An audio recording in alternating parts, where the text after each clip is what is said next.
Hello. Alright, let's actually get my mic in place. So I'm not extra quiet unless I don't talk loud enough. Hello, hello, hello. We are back. My desk is full of crap as per usual, and I'm struggling to find room, but we're here. We're here. The hair is freshly blue. I'm feeling so much more better with my blue hair back. So blue. So good. And we actually have a proper stream today. I hope. The last few have been... yeah.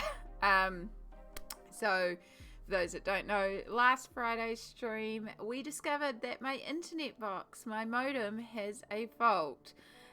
There is a replacement box that has been sent and is currently up at my mum's. I was not able to go and collect that or get that delivered to me from my mum's. I have to send it to my mum because of issues with my mailing address. So, yeah, so I still have my faulty internet box, and I am very, very, very hopeful that it will hold on. It held on during Tuesday's stream, which was a super duper early short stream just because I had to run to a local theatre that I was just helping out with some stuff. Those were two very, very long days, and I've been feeling it ever since.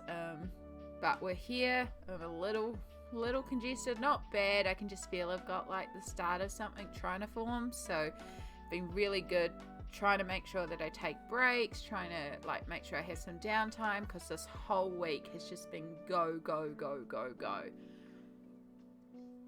And I'm very grateful because some of my plans for the weekend have cancelled, so I suddenly have a little bit more free time on the weekend. I still have a lot to do on the weekend, which not great, but hoping that with everything coming together in that extra time, instead of just being like go, go, go, go, go for the next 4 days, I should be able to actually slow down a little bit and take some time and get done what I need to get done, but without having to panic and be like, I gotta get this done, okay, this is next. I should be able to stop and enjoy it, which will be really lovely, because next week is a massive week in my life. I am officially graduating next week. Next week is the graduation. Next week is the graduation special where I will be delivering my address. And yeah, I am excited, nervous,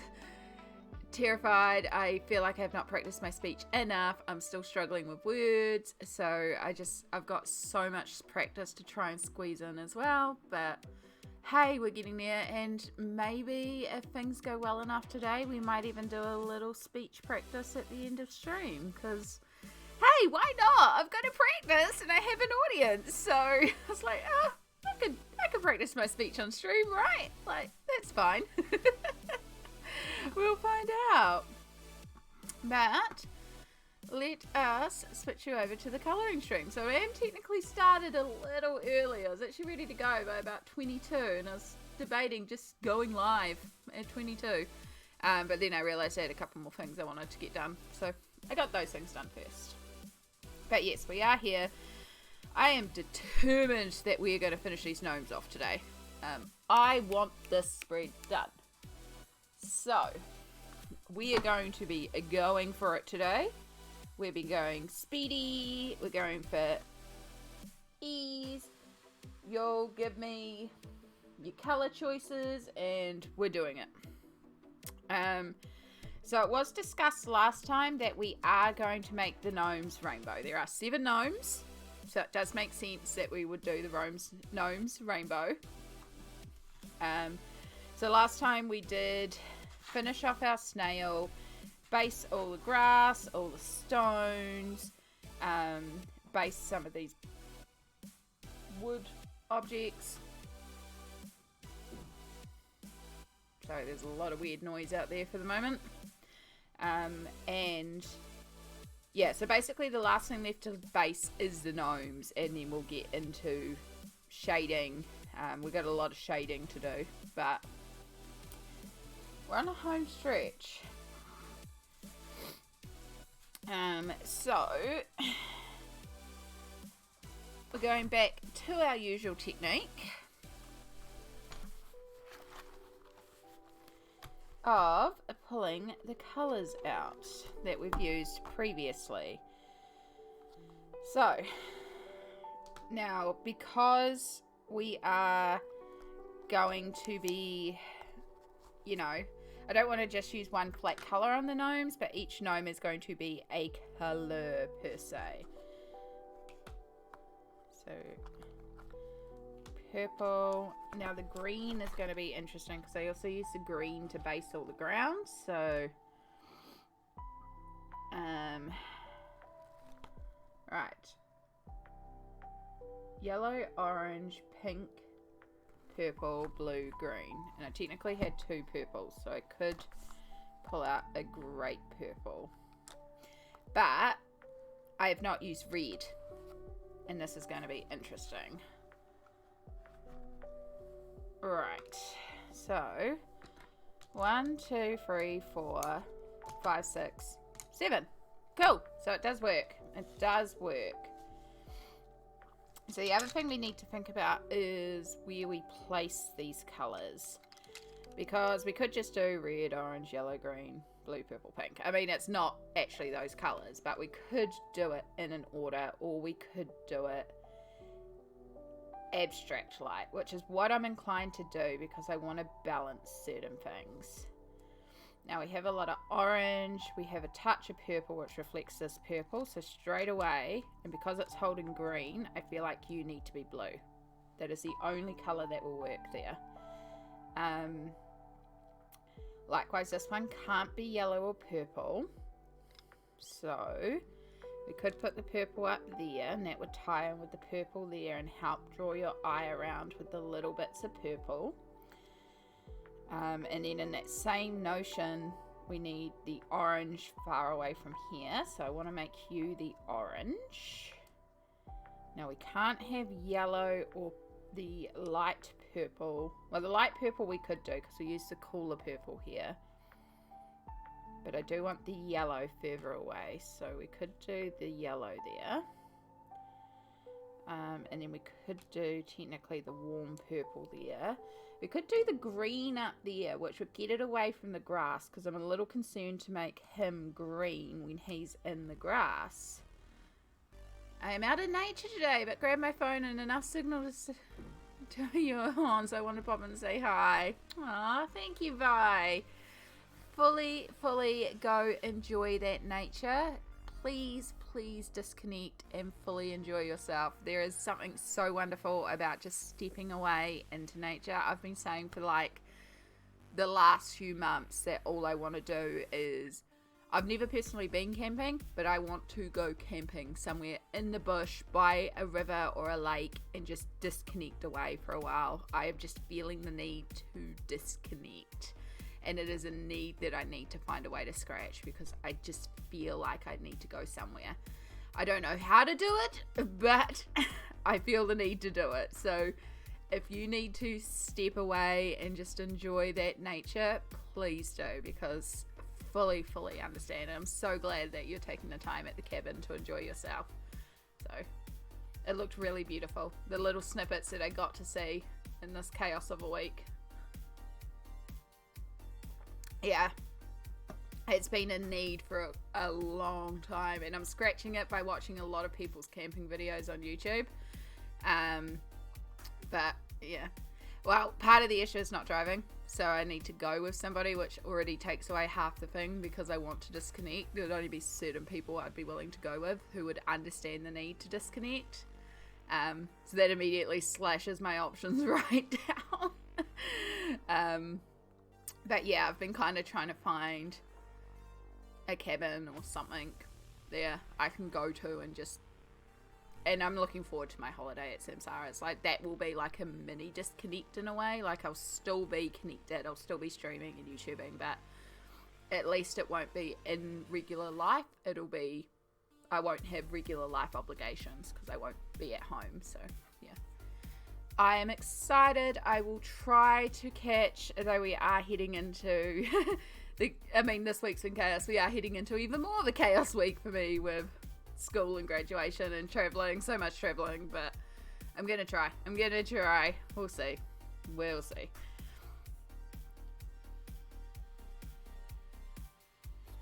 So yeah, I'm just placing out colours to try and figure out these gnomes.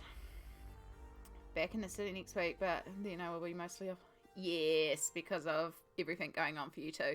It's a lot of chaos time going on for a lot of us right now. So again, please do enjoy this disconnect, because I know you've got a busy time coming up, because oh my gosh.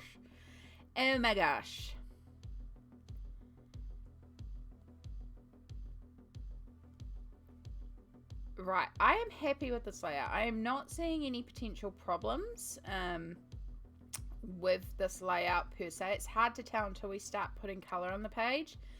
Only thing is possibly this purple being next to this purple, but this is the grapier of the purples, and I can really push into that grape purple aspect as opposed to the, unless we switch it for the orange, but then we're getting very close in between here. That's the only one, but I'm not seeing anywhere else unless I swap that for the blue. But then we've got both purples right next to each other. Unless I'm half off the screen. Unless we do it this way, which would make up guy up there purple. Like, I'm happy with that side. That side's fine.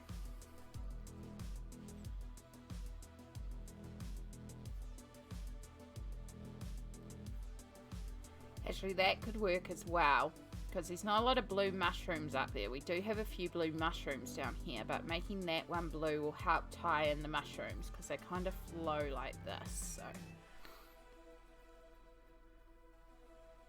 please do. Please keep the eye out for the gnomes. They're tricky little people, creatures, beings.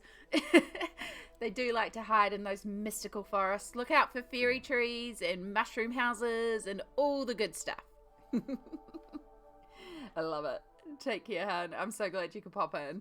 It's wonderful to see you again. Right, we're just going to push that one to the side. I think that layout will work. This is not going to stay in place. You know what's better? I should take a photo. I should take a photo, and then I know where I was going to place the colours, and then I can actually use the pencils to shade on the other side. And let's do the same with this one, just in case I lose my pencil place, because that is likely. See, I got smarts today. I'm on a mission. Alright, Aronico Arts. Is it now? I know you're on the Discord. Can I just call you Nico, or was it Aro? I can't remember if I did ask you if I could, or would you just prefer Aronico Arts, which I'm also happy with. But also, hello. It's so good to see you. So good to see you. We are on a mission today, like I said. We're getting this done. I want the spread done. I want the spread done before next week. So, both? Okie dokie. Okie dokie. So, we'll start on the side here, which is technically bad. You know, we'll be good. We'll be good. We'll do it the right way. We'll start with the green. We'll work across, because that's how we should work. Even though I just pulled out more pinks. So this is the field green that I based all the leaves, the grass in, and have also used on the mushroom. But the idea with the gnomes is we are going to add in more tones, because, you know, it's not just the green. So I know I want to bring in some of this felt green, and that'll tie in with some of the yellow blends as well. That's apple green, which is also pretty. And we might even bring out some of the Ionian green. McBobbin! Hello. How are you going?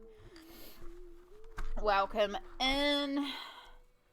We are getting this done today. I am determined. I am motivated. I want this done. So we're going to be going hard. Hopefully. We'll see how distracted I get. We all know I can get distracted. So we decided that the gnomes are each going to be one colour of the rainbow that we've used. And so I just spent a couple of minutes sort of placing the pencils out and working out where we're going to place stuff. I've immediately screwed up, but that's okay. I'll use some white paint to fix it up. I forgot to leave a little edge highlight because everything's sort of being lit by behind. So I've got, you can't see that at all because of the glitter. We've got these like sharper white highlights on a lot of stuff where the like galaxy is lighting things up. So I went in immediately with the dark and forgot to leave that highlight. Luckily, acrylic paint fixes a lot.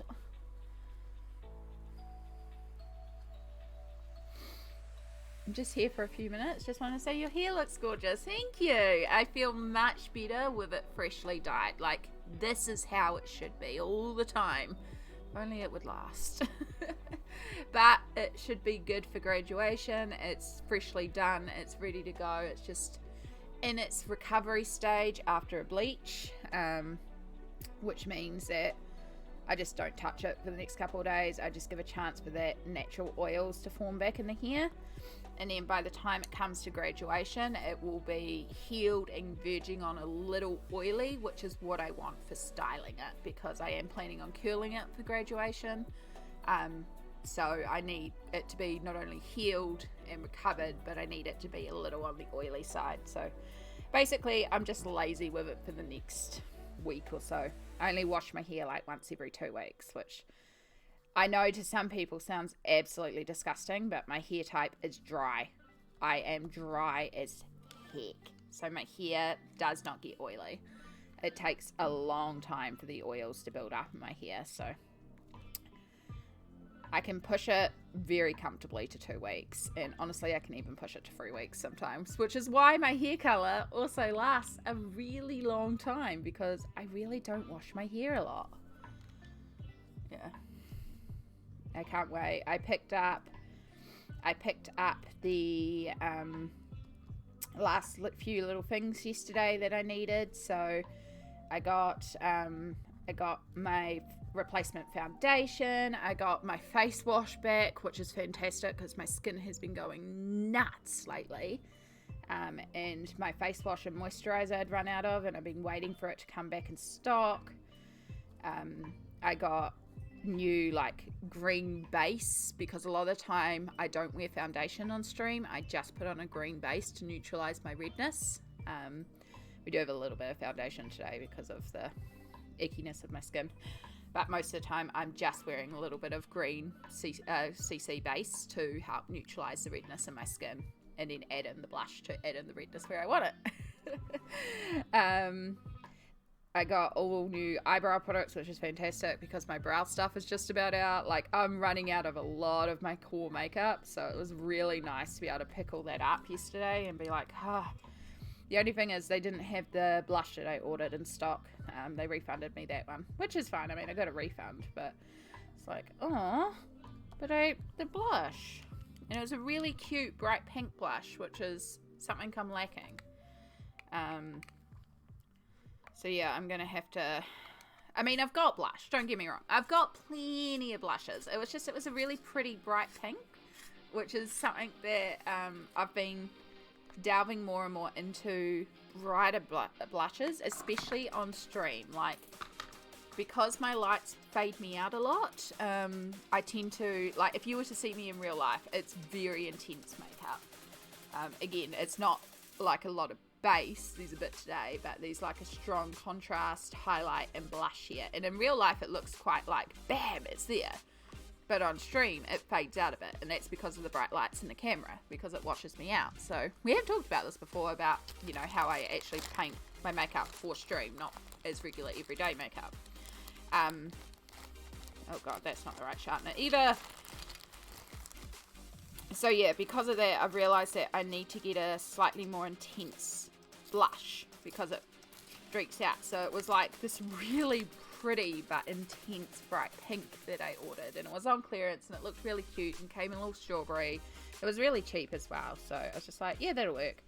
You know, like, sorry, it's out of stock. It's like, damn, I was looking forward to trying out that blush.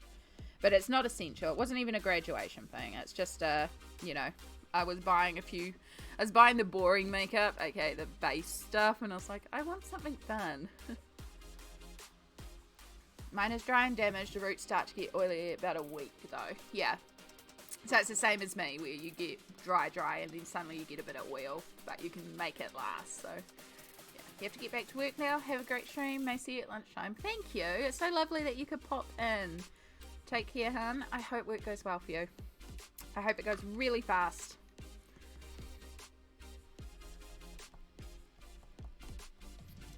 Now, one of the big things that I have to figure out is how I am painting these gnomes' skin and beards.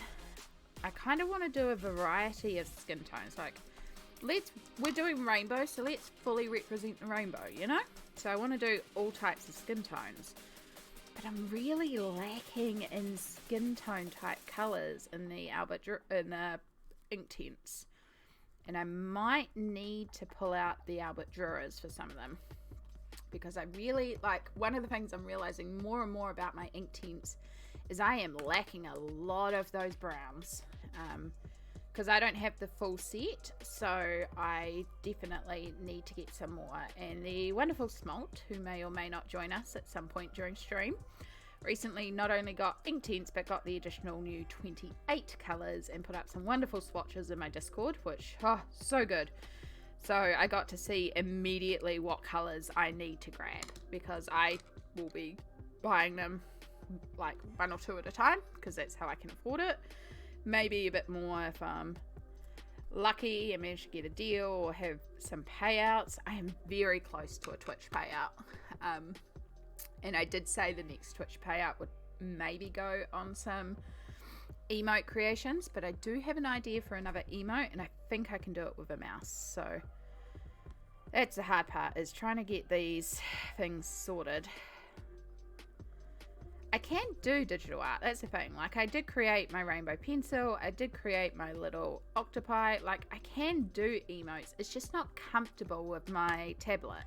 My tablet is terrible for me to use with my hands, so this is the only thing that's holding me back. And when I go stay at the wonderful Samsara's, I know she also has a digital drawing tablet, and I was like, oh, maybe I can ask to borrow that and see if I can create some. Because we also talked about a emote idea on her stream last night, and like, once I get that base design down, it's just copy and paste, just changing the colors for each of us. So I'm sure if I'm like, can I borrow your tablet, but I can also do this for you, we might be able to do it. All right, that's looking green. Do I do the shoes? I feel like I do the shoes, but I add in some brown to that Ionian. I think that's a good idea. Do we want bark? That's not bark, that's bark. That looks like willow. It is willow. I was right. I just... Oh, Amy. Oh, my goodness. It's a day. Alright, let's shade the bottom of that. And then our Ionian green.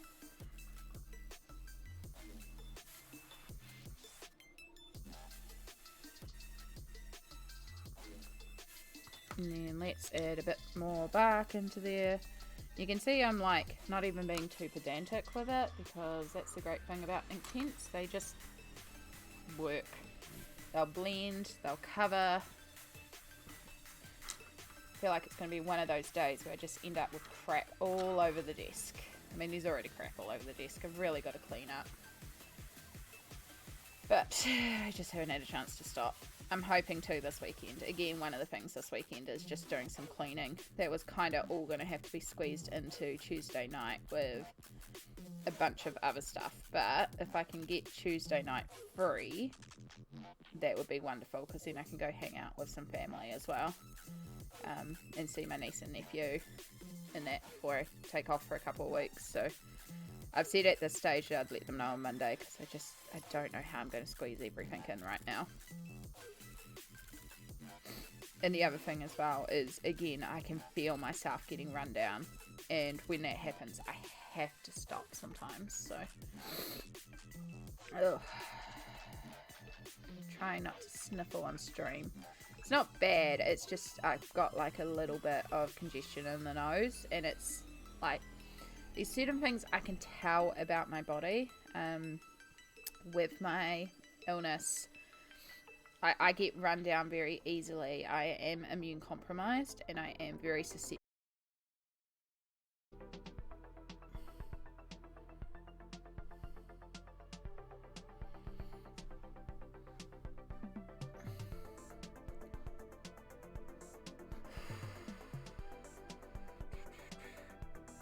There we go. I think.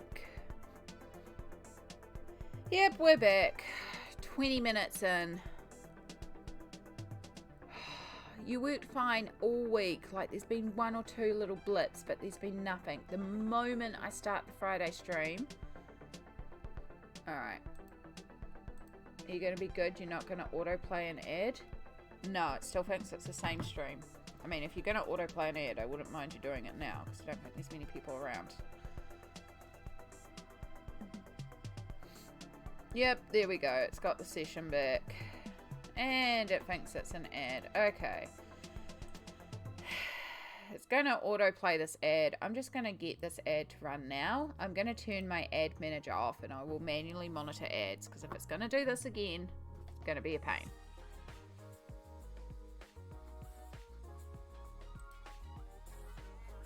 Which also means that we are going to be watching I know words.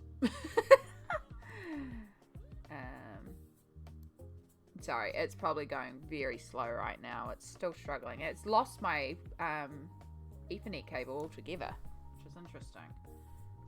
It's only picked up back on Wi-Fi, which my Wi-Fi is actually like not bad anyway. I just prefer the Ethernet.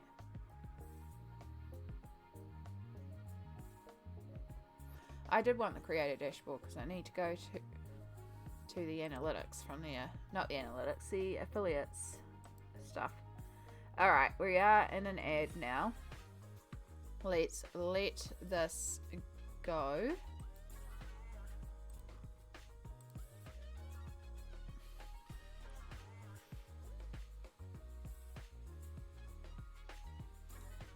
Let's go to settings, affiliate. While that loads, my gosh, it's probably going very glitchy right now. I do apologize, but turn off automated ads, please. Thank you. Go back to Stream Manager.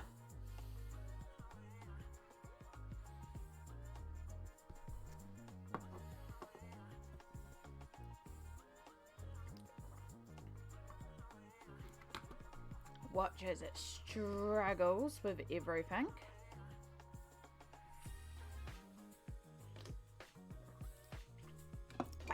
You got a reload ad, Smalt. Right. I'm so sorry. It's only just updated with your chat. Hopefully you're back in.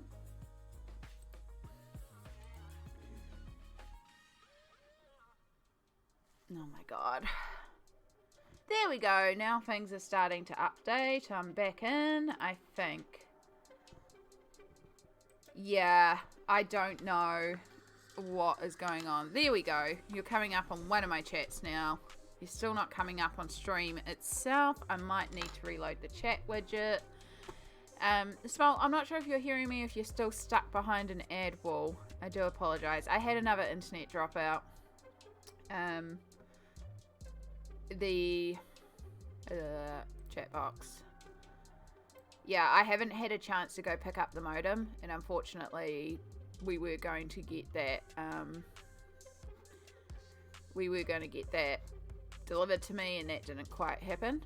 Yeah, no, I had a reload just 20 minutes into stream. It just did a dropout, and then of course it reloaded. So I've just turned off the automated ads, and I will just monitor it and add it in properly if needed.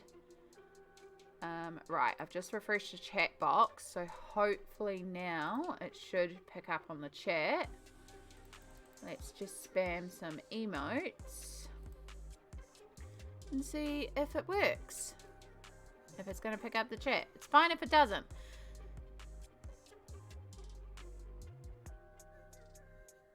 Cool. Chat box is broken.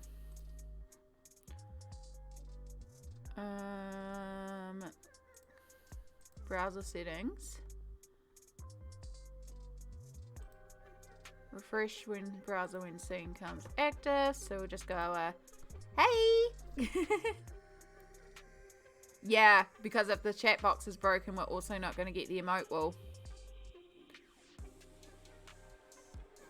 And I want the emote wall.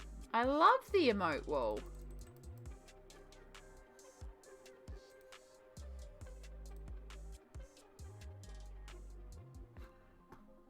Wow, it's really broken. Alright. Oh my gosh, of course it's gonna do this today.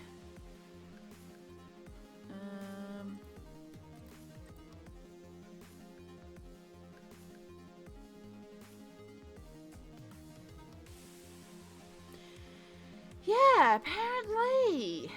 I mean, I can still see the chat, which is the main thing. So what we might do is we might... Do I have a colouring full screen? I do on my recording one. But then I have to copy all that stuff over. I really should set up a colouring screen where it's just me in the corner and it's full screen. For when this stuff happens. I will try to remember to do that in some part. Let's just check everything else is working. My Ethernet apparently has completely died. I'm on Wi-Fi. I don't know why my Ethernet is telling me. I'm hoping it's just the modem box itself. Like I said, I haven't had a chance to grab it. I demand chaos. Okay, well that's still working. So I've still got sound alerts. We just have no chat today. And the only other way I can grab it is if I do a browser source, which still isn't going to do the emote wall, but at least it'll be up on screen. Which, we'll just leave it and see what happens. Because it's going to be one of those days. Phenomena. Phenomena. Phenomena.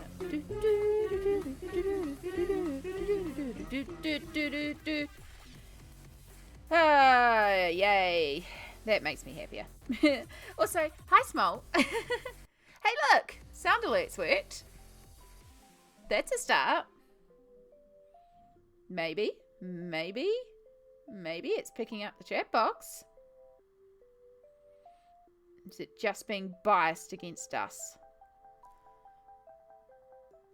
Because I've also noticed I've had absolutely none of my timers. And there goes one of my timers. And there goes the emote wall. Okay, we're working again. Yay! Rainbow hearts.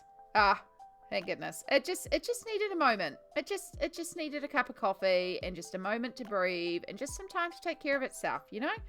Like all these sudden dropouts, it just was a bit too much for it. So, and that's valid. That's valid, chat box. You can take a moment. But yes, it's been a chaos week, and I was meant to try and get up to Mum on Monday, but then all the theatre stuff happened, so I didn't get up to Mum on Monday. She was going to try and get the modem box down to me, and then she wasn't able to do it, and honestly, Mum's not very well right now, so I did not want to, be like, so, yeah. Right now, it's sitting at Mum's. I'm not worried. It's handled, the internet has handled both the YouTube live and Tuesday stream. And today is the first day we've had a stream drop out. So it seems all right. If it keeps dropping out, well, I have turned off the automated ads. I'm going to manually run the ads today. So it'll just be what it'll be. But I also need to get this finished today. I want this finished today. And we are 42 minutes in, and I have laid down some green.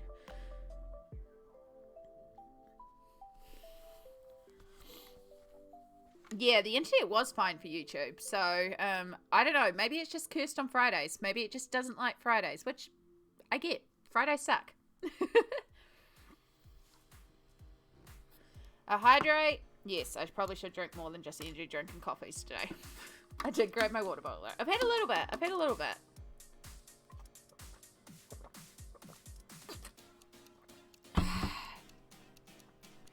Right, so there is the base of our gnome. We still have a couple bits to do on it. I've also still got to figure out the skin. This is something I was saying before. I want to do, like, we're doing rainbow, so I want to represent all the skin tones as well. But the colours that I have, I'm quite lacking on skin tones, so I might have to pull out some Albrecht Durers or whatnot. So what I did before was I pre-laid out my pencils so that I could figure out what's going in where. So I have a rough plan of what colour is representing in what area. So next we're going to work on is we'll work on this guy. So he is our orange, our yellowy orange of the family. Yeah, possibly. I also just wonder if it's Friday because the building's a lot busier on Friday, and the internet lines are a lot busier on Friday. So it could just be the fact it's Friday as well.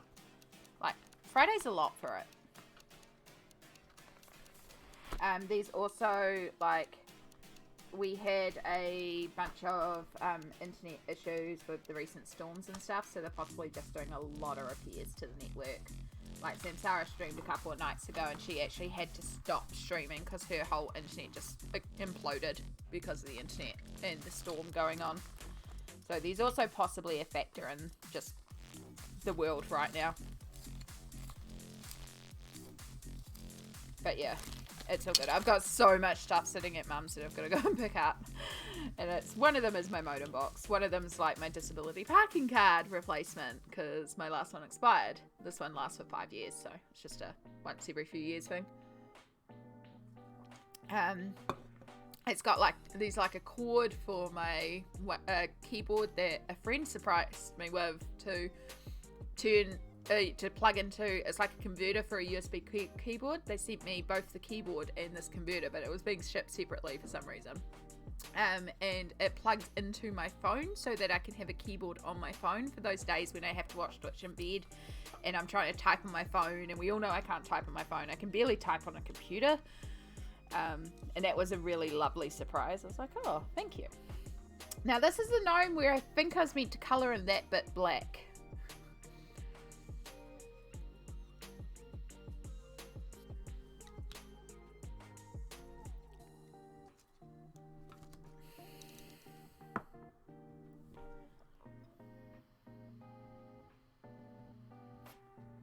You're going flat. Fudge. I don't have anything I can disconnect in terms of USB ports right now. I'm going to sacrifice my mouse because I can use the laptop mouse, and it'll just be for a little bit. I was meant to charge this before stream.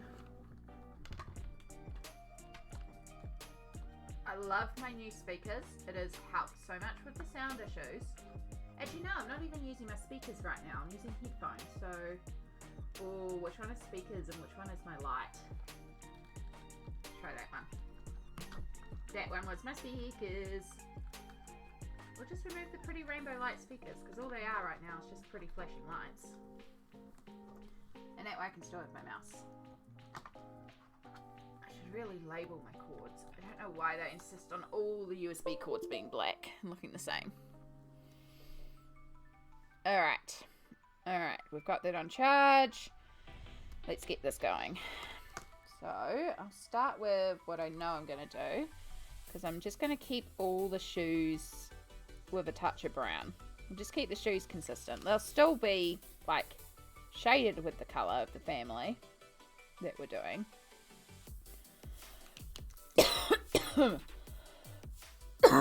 Oh, excuse me. Oh. But yes, how are you, Small? I'm so sorry. That was what I was trying to get to. You've been here for so long. I haven't checked in and seen how your day's going. And I was saying before that when I was talking about trying to figure out the skin tones, that the color chart that you put up was very, very handy for me in terms of working out what colors of both the existing and the new swatches that I need to invest in. Because I do, like, the thing I'm noticing more and more is I need more of the browns, like definitely the browns. Oh, that should be black too. Okay. I wonder if I can pull that off with an Inktense pencil. No, the acrylic paint really has its own texture. Okay, well, it should be obvious where I need to come back in with the acrylic paint because it'll be an open gap, so we should be able to work that out.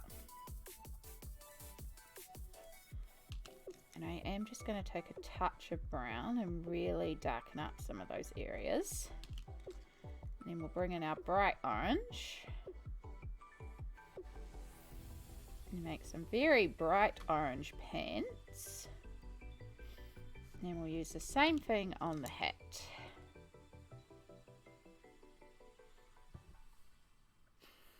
Or washi tape. Washi tape's a good idea. I have tons of washi tape and I have to pull out my washi tape this weekend, so I should do that. That would be smart. I am good. Got up early and got my roots retouched. Everyone at Salon was amazed at how much colour I retained from 5 weeks ago. Heck yeah. I picked up some bubble tea and went for a walk around the neighbourhood because cardio and outside good for you. They are. They really are. I'm trying to be better about going for a little bit of a walk outside every day because I'm really bad at not doing that. Like just staying in my PJs inside all day. Even if it's just around the block. Even if it's just to the plaza next door to me to chuck out a bag of rubbish. I do need to go down there and dump out all my recycling because these recycling bins down there, and I've got so much recycling building up, so I do need to get down there, see if I can get rid of some bits and pieces into the recycling and knowing it'll be recycled. Got a ton of cans to get rid of and a ton of cardboard as well too, so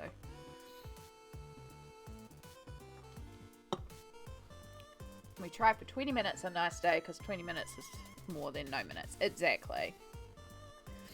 And I'm like trying to be better about making sure I mobilize a little bit every day. It's harder on some days, but on the good days, trying to make a point of mobilizing more because when you can, you need to mobilize. Side Pie, hello. Welcome in. It's lovely to see you, hon.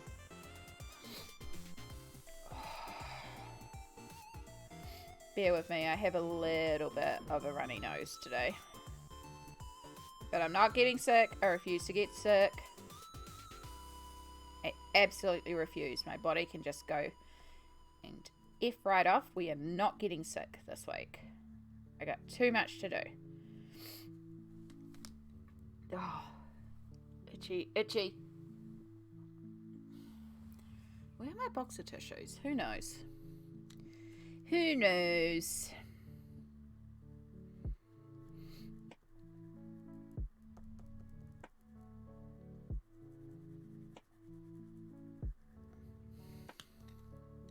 How are you going, Side Pie? I hope life is going well for you, hun. I am determined that we are going to finish this today. Absolutely determined. We will see. Might be a bit of a pipe dream. Alright, and this is going to be a light tone in the hat, which we will then bring down into the body. This jacket.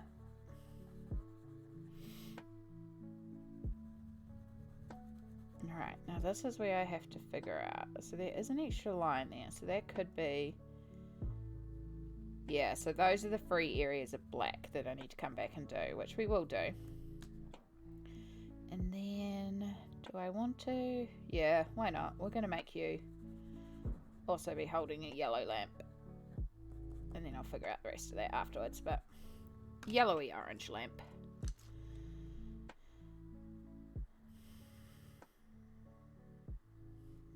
start adding in our shadows. Today is a good day. Off work this weekend. Did some art. Got a bunch of cake shared on Discord. Heck yeah. Cake.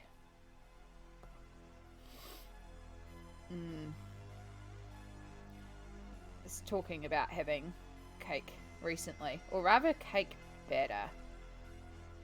I got a croissant yesterday. It's not something that I usually buy, but I did a buttload of errands yesterday, and then on my way home I was walking past the French bakery and I was like, you know what, I just feel like a good coffee and a bakery treat, or you know, just something delicious. So I popped in there. Their coffee's usually pretty good, and it wasn't a bad coffee. It was like, I didn't regret buying the coffee. It's not a place that I jump to for coffee. I tend to go to the Green Door Cafe because their coffee is consistently good. But I basically went there because they're a French patisserie. They're a French bakery, and oh my god. So I got a chocolate and almond croissant. Oh, so good. It was so good. So that was what I was meant to be eating before the YouTube live yesterday, and then I just didn't get to it in time. But I had it after the YouTube live, and I was just like, yes, this was exactly what I needed. It's so good.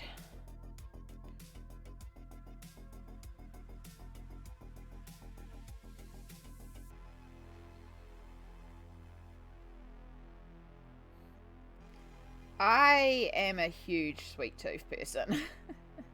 I'm not as bad as I used to be. Since my stomach surgery, too much sugar actually makes me feel very, very nauseous. So, like, a croissant is pretty much the limit. And even then, I ate it in 2 sections. Like, I left half of it and came back to it later on because it was a lot of sweet. And I was drinking it with black coffee. So, you know, it was like black coffee, bitterness, and then sweet pastry. Combination of the two of those, like, I love black coffee. I love black coffee even more if I'm having it with something sweet, because it really just amplifies the flavor of the coffee and it's sort of beautiful, mellow but rich tone. It can also make the coffee taste more acidic if it's a bad coffee. So, but yeah, I love sweet treats. Like, I've got an appreciation now for, I used to never be a savory person. I was always a sweet person. It was like, if you gave me a choice of sweet or savory, it was always sweet. Now it's half and half. Like, I still really love savory stuff, but I also still really love sweet stuff. Which means just in general, rather than going for one or the other, I go for both. Which isn't great.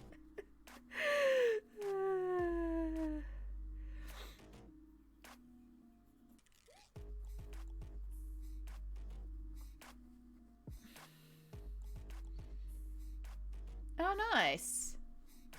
It's good when they're handy and close by. Like, the little French patisserie is just around the corner from me, so I haven't been there in a long time, because it is something, like, I don't generally buy takeaway coffee or cafe food or anything like that, because it's, really pricey. But it's also a lot of the time, like, so coffee culture here in New Zealand is, like, the one thing I hear consistently from people going over to America from New Zealand is complaining about your coffee. Which, sorry, but apparently your coffee is shit. And I think that's because we are very spoiled and snobberish with our coffee. I hate to say it, but we really are. Like, we have Starbucks, but you don't go to Starbucks for coffee. Like, you go to Starbucks for an overpriced milkshake.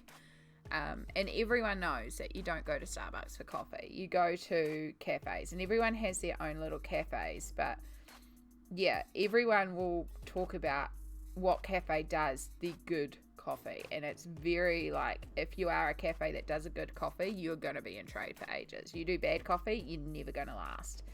And we have a lot of cafes here in New Zealand. They are so common. They're all over the place. It's not like and like in movies and stuff, I see people go to like diners and they'll get a coffee, and it's like you just get those big pots of coffee everywhere.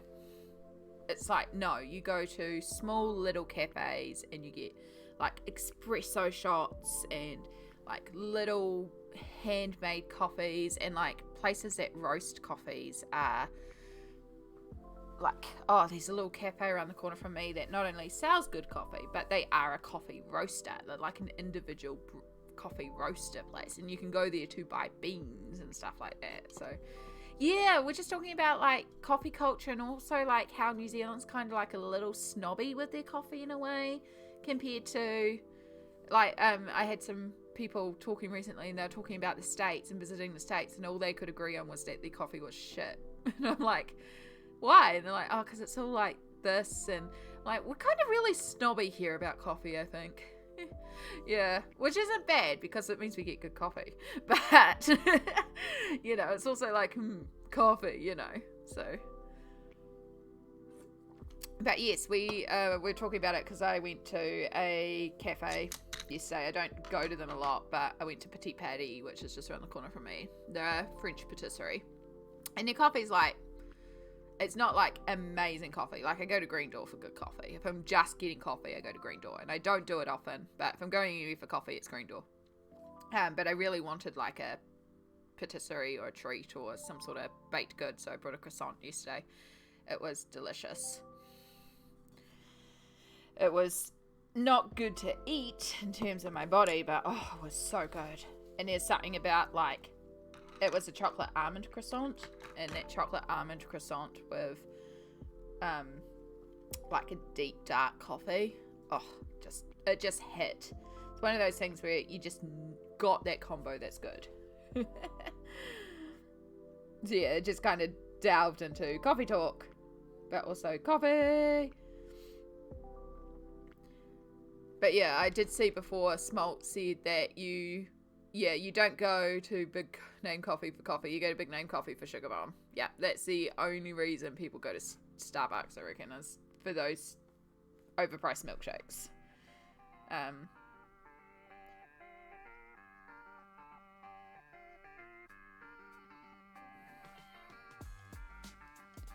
Green Door was wonderful. I was glad that I could take you there. Again, it's my go-to because A, the coffee's good, so I know the coffee's good, but also if I'm not sure about people's food tolerances, it's a safe place to take people to because they have so much FODMAP and gluten-free and alternative foods as well that are actually good. So it's like, if we're going there for food, generally speaking, most people can find something. And so like my cousin who is strict FODMAP loves it because she has options and she never has options. So she's always like, we're going to Green Door, right? It's like, of course we are. We're going to Green Door. Of course we're going to Green Door. And it's handy because it's just around the corner from me. So it's easy for me to mobilize to. But despite all my times being there, I've just never gotten the bucket. I never saw the bucket until I went there with you, Sandwich. So I don't know. I see a list of coffee and I'm like, how much is a black? Cool. Yeah, give me a black. Yeah. Yes. We love a cheap coffee as well. Yeah, because it's only $4 for a coffee at Green Door as well, compared to the $6 that I paid for a long black yesterday, which I'm like, it's literally an espresso shot and water. You're not even putting any milk or doing anything fancy. You're just giving me a shot with some water. And I didn't even ask for the cold water to be put in there because I was taking it home, so I wanted it to stay hot. Yeah. So it was like, cool. But again, I went there more for the pastry than the coffee. So I have missed a whole section of hat. Good job, Amy. Are you hat or are you here? No, you're going to be hat. I feel like you should be hat.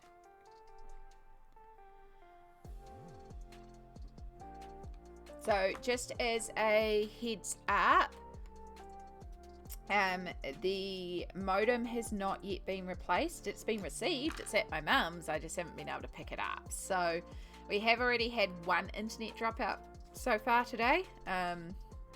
So if I do suddenly freeze or disconnect or anything, it is just my internet doing its thing again. Just bear with me. I have turned off the automated ad schedule. I will be manually running ads today, so you won't get stung with ads on a return. But just as a heads up that, you know, the internet, the internet. Yeah, I don't think I'm going to be able to pick it up until Tuesday. If I pick it up on Tuesday at all. I may not be able to pick it up before I go to Auckland, so yeah.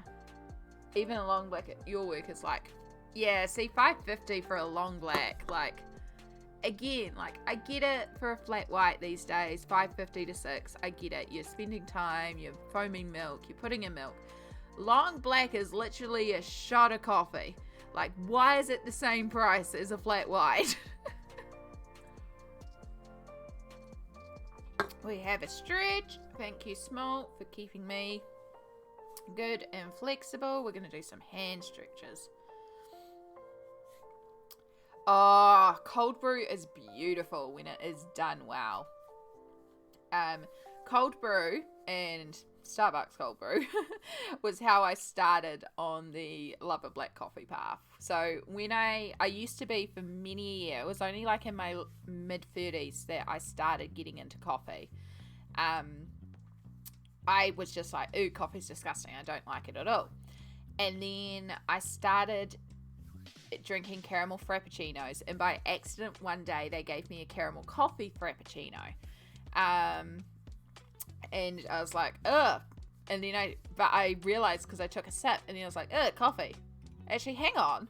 This works really well with the caramel. Like, the caramel tastes better. So then I started drinking the caramel coffee frappuccinos, and then as my taste buds got more used to it, I switched to like caramel espresso frappuccinos. And then I was like, I wonder what hot coffee with caramel tastes like. So then we switched to that one, and I was like, oh, this is good. But then one day, I think it was before my stomach surgery, when I wasn't allowed a lot of foods, like certain foods I couldn't eat because you need to reduce your liver as much as possible.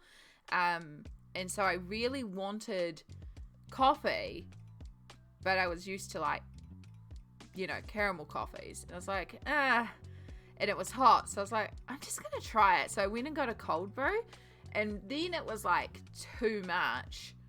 But no, it can't have been stomach surgery because I added to it.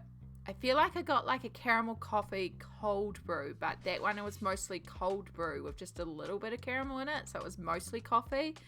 And then I started taking the caramel out because I just didn't like the sweetness. And then I took the dairy out. And then it reached a point I was just like, okay, your coffee's terrible, because I started being able to taste the coffee. And when I started tasting the coffee and realizing, oh my God, your coffee's terrible, that's when I started getting a little snobbish with the coffee and be like, no, you're not good enough coffee for me now. But yeah, it was like just over time switching more and more and more, and now it's just like black. And the final step came because I just decided to cut out as much milk as possible, but also as much milk alternatives as possible, because like I like oat milk as an alternative, but I'm not meant to even drink oat milk because oat is also a trigger for me. So it's like, well, I mean, technically I'm not even meant to drink coffee, let's face it. But yeah, it's just like, I can't live without coffee, so let's try and make it as suitable as possible. So yeah, straight black is just how I drink it now, and I like it. I like it a lot.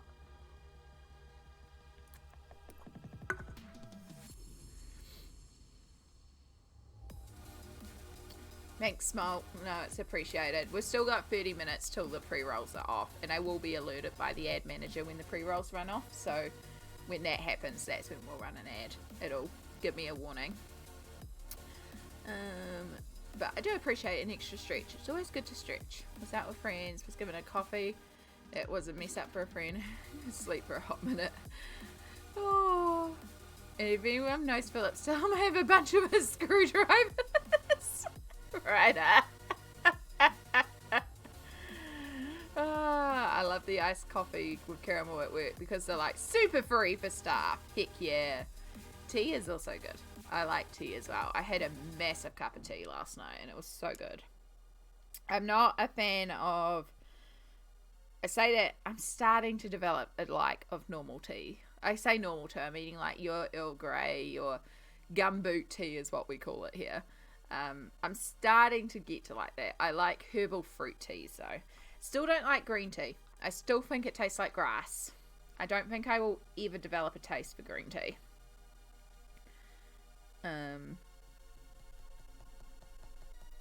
But yeah, I'm starting to get a bit better with regular tea. I still need milk in it though, and honestly, if I'm gonna drink that, well, I'm just gonna drink a coffee. But I do like herbal fruit tea, and that is my, like, at night time when I want a hot drink, and I don't want to have like the milk alternatives and the fullness and the sweetness of a hot chocolate. It's usually tea. Tea is my go-to. I do have like decaf black coffee, but even then I'm like, nah, I'll go for tea.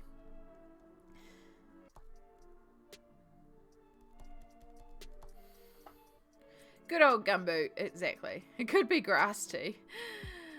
I love it. Iced lemon green tea, heck yeah. I don't know if it's just the green teas that I've had. So I'm not a fan of lemon as well, which is how most of the green teas have been served to me, is I'm not a fan of lemon green tea. I do like, there is these bottled peach iced teas, not the Lipton ones. The Lipton ones are okay. They're just very sweet. There's this Japanese peach green tea, and I like that. That is really delicious, but it mostly just tastes like peach. Tastes like peach, so it's like it's got none of the green tea taste to it. Yeah, I have had the Fuse as well. They're not bad either. So they're technically green tea, but I feel like they're not proper green tea, if that makes sense. They feel like cordial green tea. I don't know. They don't feel like traditional green tea to me. But they also just don't taste like tea. They taste like slightly watered down peach juice. So I like those. Matcha can taste grassy, but green tea does not. There are teas that taste milky without milk. Okay. See, the green tea that I've tasted always tasted like grass to me. So I wonder if it was just the green tea I had. I mean, admittedly, I haven't tried green tea since I've really developed a lot of taste buds with these sort of things. It was very much like, what am I working with? Carmine pink. Okay, probably more fuchsia. Yeah, since my taste buds, like, there's definitely been a change in my taste buds. So since that change, I haven't really tried green tea in a proper green tea. So maybe it's something I just need to try again, you know? I do like black tea, because black tea is often mixed with fruit. So some of the black teas are pretty good. But generally speaking, if I have a black tea, it's also like got a fruit element to it. Again, I just like fruit tea. Your mum loves Lady Grey.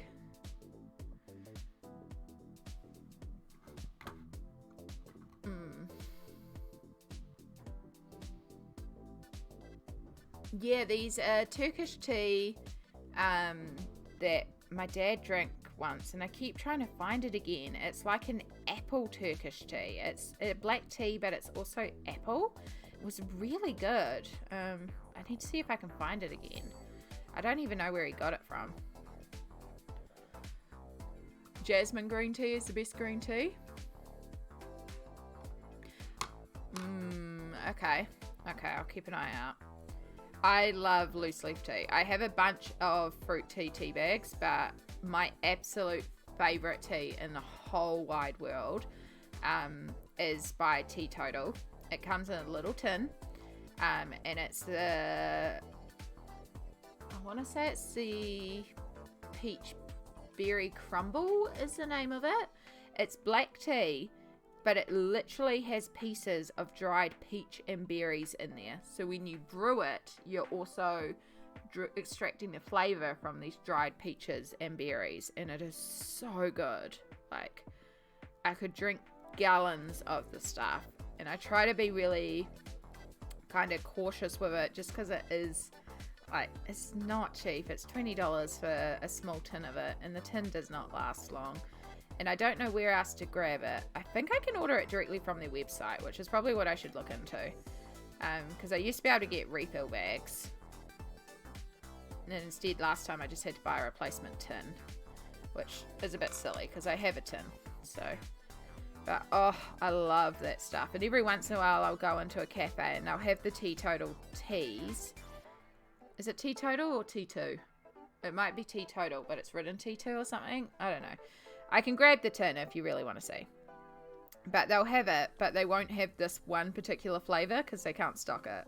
Because it's generally the most sold flavour. So good though. But yeah, they did a bunch of teas and they came in sample packets that you could buy. So I brought one of every flavour, but then I ended up giving all the sample packets to my cousin. And I regretted that because I should have kept it because then I could have tried tea. But that was when I was really first starting to get into tea. So I should see if they still do the sample packets of each of their teas. Because if they do, that would be a really fantastic way to try all the teas and then figure out if I do like any other types of tea rather than just my fruit teas. But at least it's like fruit tea, it's no calories, it's hydration, it's just hot flavoured water. But it's delicious.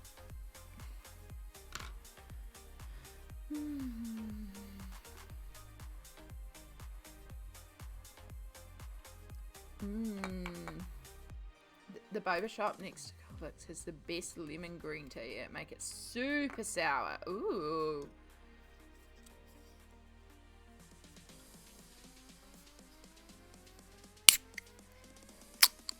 Yeah, so like technically dried fruit just makes a trail. I mean, there's tea in there too. Like, it's black tea. It's got black, like, dried black tea. It just also has bits of fruit in it. I'm going to get it now. I'm going to get it. Give me a second. Because then I can also get rid of this can.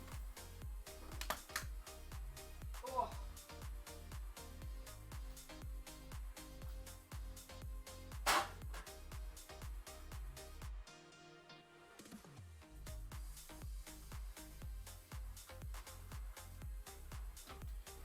In my absolute hobo clothes today. It is what it is today. Ugh. I always stream with a nice top on, but underneath it's just whatever. Skip the water, just eat it dry.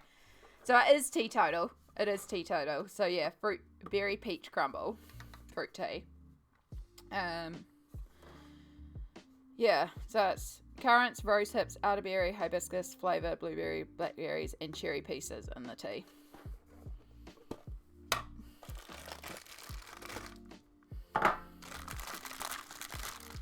So I don't know how well I can show this off on camera. Sunny D! Hello! We're just talking tea. So sorry. It does look like trail mix. It really does look like trail mix. But it literally is like dried peaches and berries, and it makes a beautiful, beautiful tea in there. So yeah, I need to, I'm pretty sure you can order it directly from their website. It is a New Zealand tea. But, oh, I love this stuff. I could drink it by the gallon. In summer cold, this is so good as well. So, so good. Right, back to the job. I'm not eating some of the tea dry, okay? I love you guys, but I also like living. Forbidden trail mix. Must consume.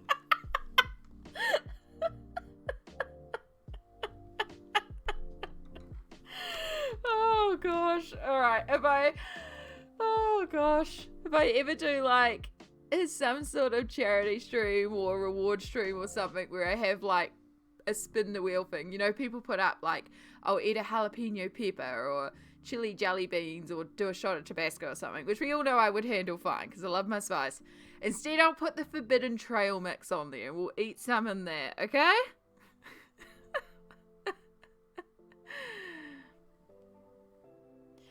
Oh gosh, but yes, welcome in, Sunny D. It is lovely to meet you.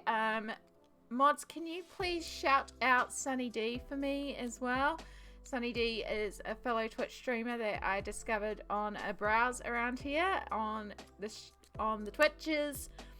Wonderful, wonderful place to go chill out and hang, and also does colouring and colouring books, which is really cool. And lets the chat decide what colours to use, so you get to build the piece with them, and it is really, really fun, a really good time, really lovely person to hang out with.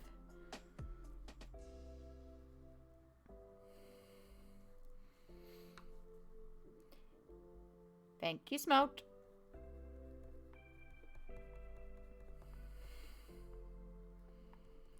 So yes, this is what we're working on. So this is the Rainbow Gnomes in Mythomorphia.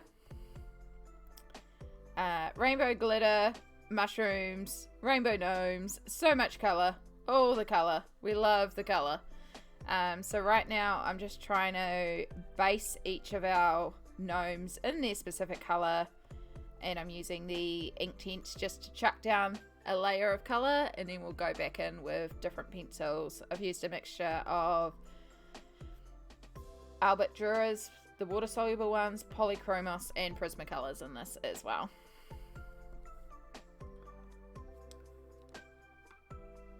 It was really fun. I really enjoyed it. It was so good because that was my impromptu. Like, I was meant to be actually running Dungeons and Dragons for Smalt and some other people, but we had a bunch of cancellations, and I was very grateful because I needed some chill time, which meant that I got to go browse the Twitches, and that's how I discovered you, and it was really fun, and I'm so glad that you could pop in, and thank you so much for joining the G Squad. Congratulations, you are now a granny. Enjoy your cup of tea and your cozy blanket. Welcome to the retirement home, because we're so exciting here that we have such modern, exhilarating things such as a beautiful pink wall to keep you calm, back problems, cozy blankets, and lots of tea or coffee or hot chocolate. Just a nice cozy warm drink. Heck, we'll even do hot water and lemon. That's all you like.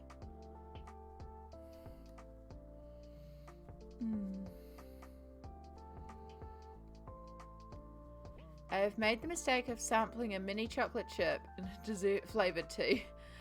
Oh, I saw dessert teas that had mini chocolate chips in it. And I was like, what the hell? Like, tea and chocolate is just something that does not compute in my brain. There was a whole range of these dessert teas. They were loose leaf teas, and they looked interesting. And I was intrigued. Not gonna lie, I was intrigued to get those teas.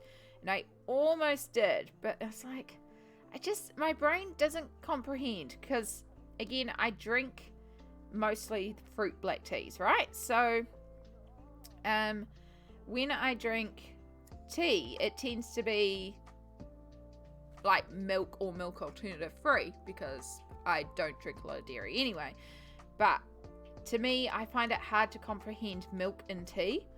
Now, I understand, especially with like what we call the gumboot teas, you know, your bog standard tea, your Earl Greys, those sort of teas.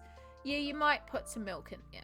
I do understand that. I understand like chai tea often has some milk in there. But it doesn't comprehend in my brain, because I assume I align tea as a hot drink but without milk. Like, it's my go-to if I don't want a hot chocolate, which is where I will put the oat milk in. So it's like, it's just a me thing, because I drink my tea black essentially, like my coffee. Can I trade a blanket for a poncho? Absolutely. Absolutely, Sidefire. You may have a poncho, you may have a beanie. If you're somebody that runs way too hot, you can just have no blankie at all. If you need your blankie weighted, you can have your blankie weighted. It's the retirement home. It's all about taking care of your needs and making sure that you're well rested and feeling safe.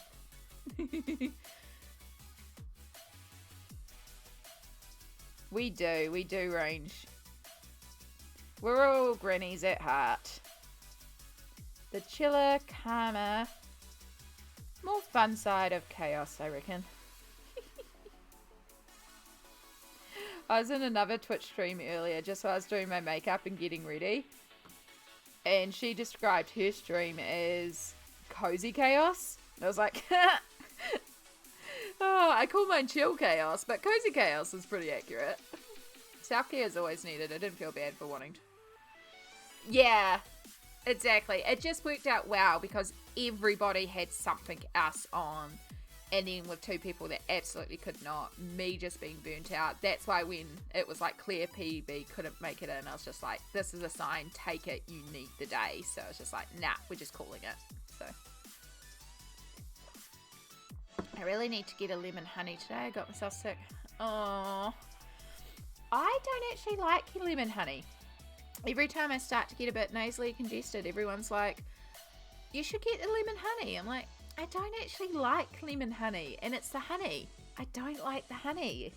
I'm not a big honey person, so I like lemon in hot water on its own. I actually like lemon and a little bit of ginger in hot water. That is really, really good, because it adds a little bit of spice. Oh, so good. Just a little piece of fresh ginger steeped in hot water with some lemon. So good. I need to get some more ginger. They taste good when steeped. Do not eat the chocolate dry. Freeze dried chocolate. Ooh. Right, sorry. I'm catching up on chat. I'm so sorry. I'm already falling behind.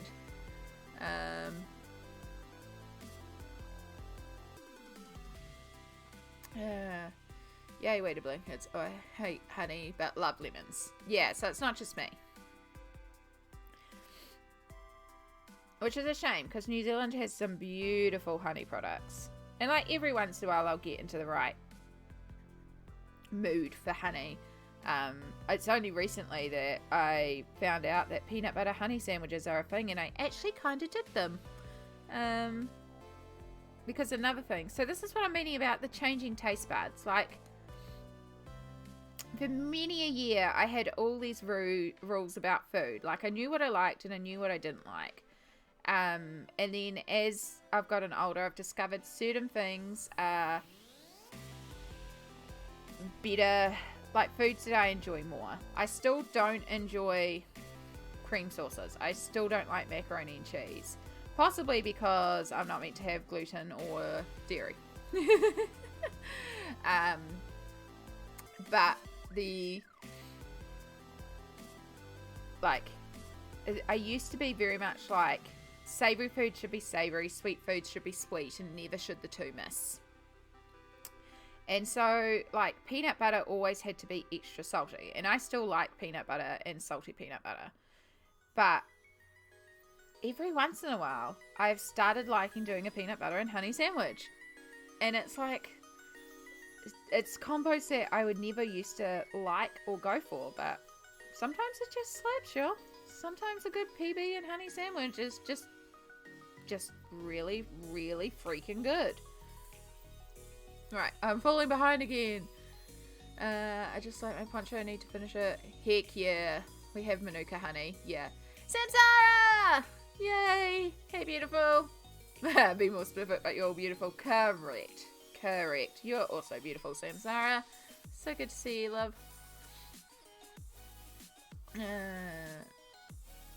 it's lemon, honey, and vinegar. Ooh, that sounds disgusting, Ryder. I'm so sorry. Thank you, Smolt, on the shout-outs. Appreciate you.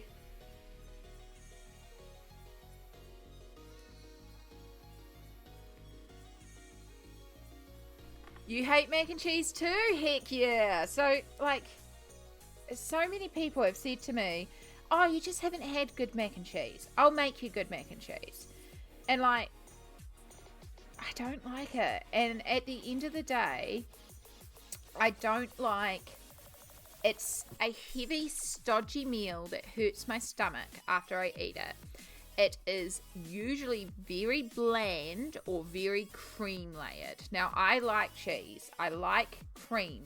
But when I eat these things, I eat it with something else. Like cheese is cut with pickles or, you know, something acidic, something lighter to cut through the richness of cheese. And when I try to explain this, they're like, oh, but I put in like ham and tomatoes and stuff into it. And I'm like, yes, you put a little bit of flavor into that, which helps. You know, like if I'm eating mac and cheese and I come across a little bit of onion, it's a reprieve. But it's still 90% heavy, stodgy cream and not a lot else.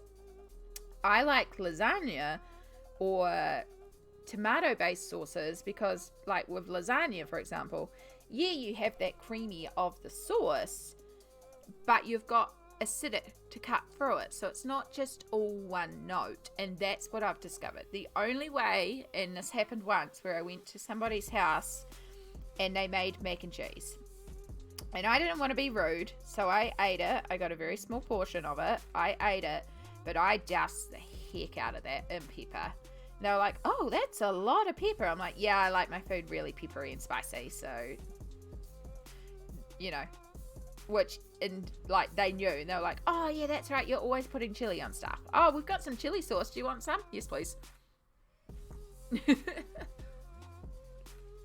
Yeah. So, at least I could be like, it's well established that Amy likes things hot, so it was not like me being like, I actually really hate mac and cheese and I'm totally just covering up the flavour of the mac and cheese, even though that's what I was doing. But I also don't want to be that person of being like, I can't eat this thing that you've obviously spent hours making for me, and, you know, you're being very kind here, so, like, I had a small portion of it. Still don't like it.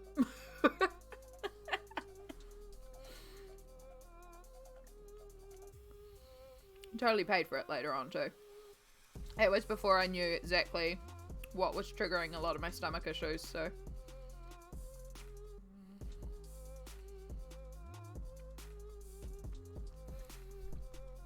Right.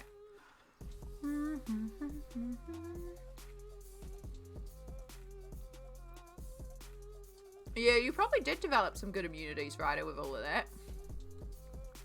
It can be the best mac and cheese, and I just cannot, right? It's like, this is great. Every time I say it, people are horrified. They're like, how can you not like mac and cheese? I will eat a lot of stuff. Like, I'll try anything almost once.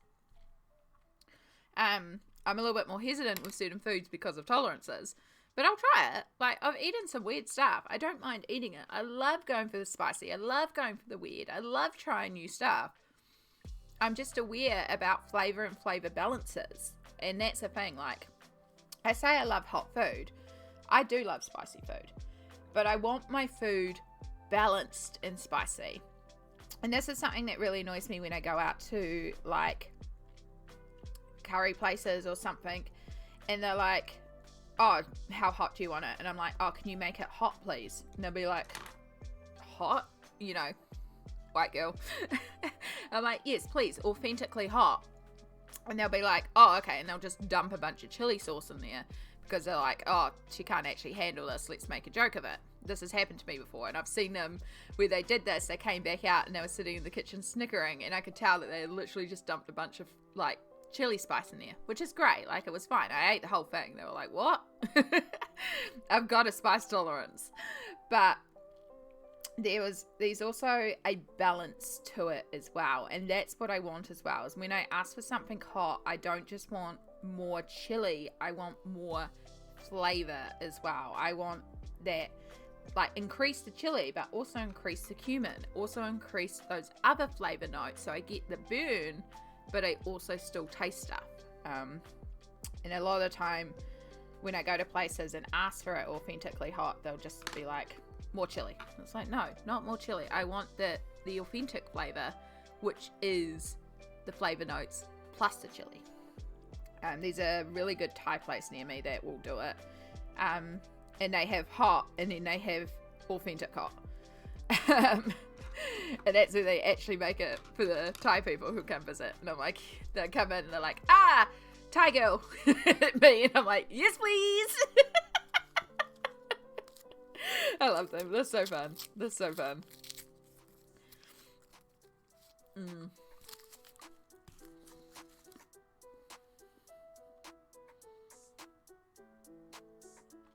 Yeah, so much there always is that one person that's like, you just haven't had my one. It's like, maybe I just genuinely don't like a food that actually legit hurts me, causes me to stay on the toilet and need to go but not be able to go because it's both constipating and a diuretic for me.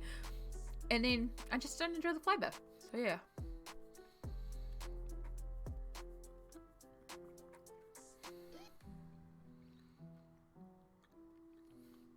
Yeah, I should start doing that sandwich. I'm getting better at being clear about what I can and can't.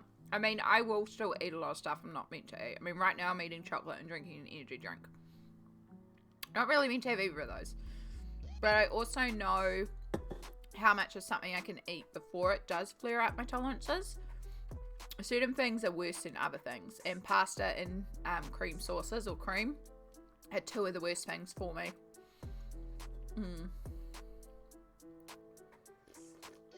I've grown to not like a whole lot of cheese. As a kid, that was my go-to, yeah. Lobster mac and cheese is a thing here, and I hate it. I don't know why people do that to a perfectly good lobster. That seems like lobster's not cheap either. My god, I'm so behind on chat. I'm so sorry. I love when a kid who was spoiled and made the have mac and cheese every meal. Holy moly. It has to be on something like pizza. Yeah, that's valid. I can see that. Like, pizza cheese slaps in a way. And pizza is one of those foods that I will suffer for. Pizza is an absolute stomach turner for me because, again, it is gluten and cheese. But, oh my god, a good pizza just hits like nothing else. Can't do cheese and crackers. Trying to convince someone to eat something that they say no thank you to is disregarding consent. 100%. Samsara. Thank you. Everybody in the rest home can eat whatever they like with no judgment here. Except for maybe dead people. Maybe not that aspect, but we'll keep that out. We're about to head into an ad break. So yes, I'm going to manually press the ads because we've already had an internet dropout today. So I'm going to manually turn on ads. Thank you to all of you who will be going through and suffering the ads for us to get rid of the dreaded pre-rolls. It not only stop those ads appearing for people when they first join our chat, but also we stop pre-rolls. That was a big thing. But also to remind me to take a break, which, I mean, I've kind of been sitting here chatting. I'm going to catch up on chat during the ad break. And then also hydrate and do a little bit of a stretch. And does earn me a couple of cents. I probably might get a payout this month depending on ads. So it's really appreciated. I really appreciate it. So thank you to all of you. And yeah, I will see you all in 3 minutes unless you are a subscriber or the ad gods are nice. Right, let me try and catch up with this. Not that you can hear me as I read it.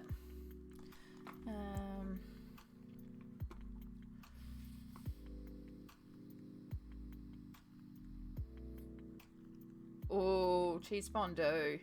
Oh, my stomach hurts just thinking about it.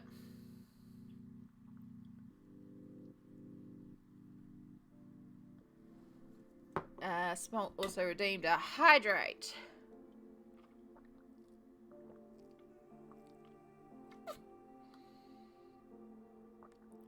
Heck yeah! 1 ad, no ads. Smalt taking up the sword once again.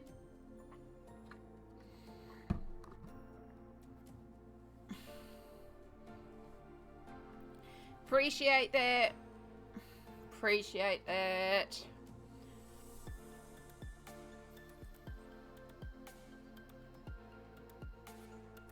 Well, let me... Nope. Side pie, if you're not already in ads, you're probably not getting ads. Yeah, you might not have an ads this round. Right, so we've had some water. I've caught up on chat. Oh my goodness, I fell behind there. Oh, we're just doing a stretch. Oh, move the back. No. Honestly. Right, I cannot tell when the ads are finished. Also, one of my chat bars has stopped updating. And that whole window has frozen. Cool. Let's just refresh that out. Nope, that's definitely frozen. Okay. That's okay. We'll just have to watch chat down here.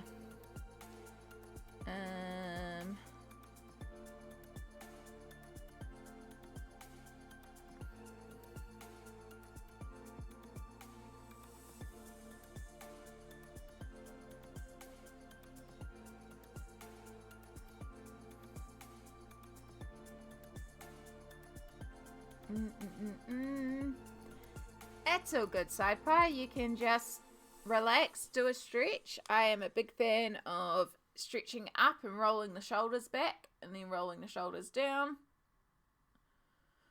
My shoulder tends to be one of the ones that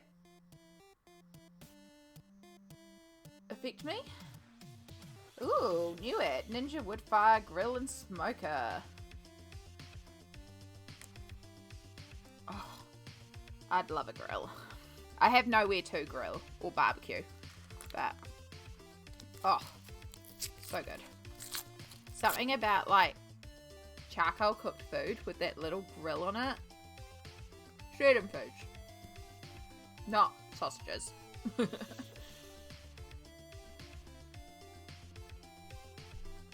Alright, while we wait for these ads to finish, again, my ad manager is also broken.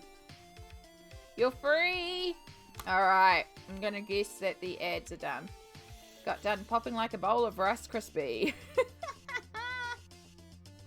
Good job, though. It's good to stretch. It's good to stretch and hydrate. If you needed to, take your meds. Pop to the bathroom, grab a snack. Check on the phone. These are all things I try to do on the ad break. Cool. So there's those 3 gnomes. So I'm still going to go back and do the beards and the skin. And maybe a couple little bits like axes, bell hat, bits. Right. At this point I've got like a lot of my Inktense on the desk. Let's just make a big pile over here of everything. And then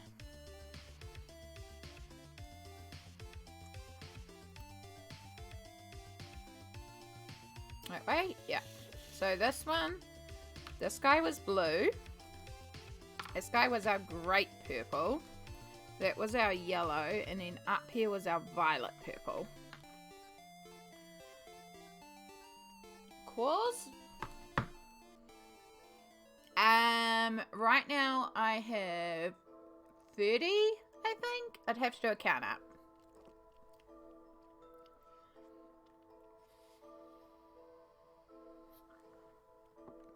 Or maybe I have 40. Hang on. That's not an Inktense chart. You're an Inktense chart. Yes, I could just count the pencils, but it's actually easier to count the chart. 1, 2, 3, 4, 5, 6, 7, 8, 9, 10, 11, 12, 13, 14, 15, 16, 17, 18, 19, 20, 21, 22, 23, 24, 25, 26, 27, 28, 29, 30, 31, 32, 33, 34, 35, 36, 37, 38, 39, 40. I guessed right. 40, including the stupid outliner. Oh, massage. Heck yeah. Oh, how many do I have out on the table? 1, 2, 3, 9, 10, 11, 12, 13, 14, 15, 20. And we're going to pull some more out.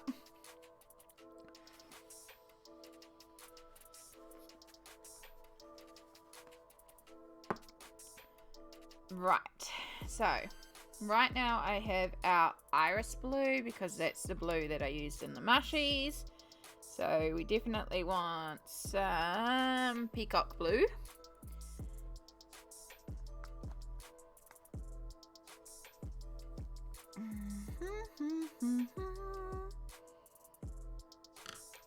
Because that will give us, those two will be nice blended together. And then I think we'll bring out some iron blue, which we'll use on the shoes. We have quite a few blues, so I'll start with these ones anyway. Start with our shadows as per usual. Most of this is just going to be peacock blue. And so like I will come back later on with the black and white, just like I have with everything else, and add the shadows in just to keep it consistent. The white acrylic paint is going to be a big part of that.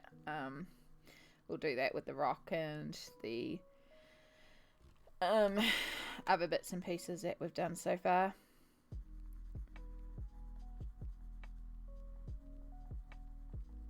Add in our blue outline, and luckily the background blue kind of ties into this, so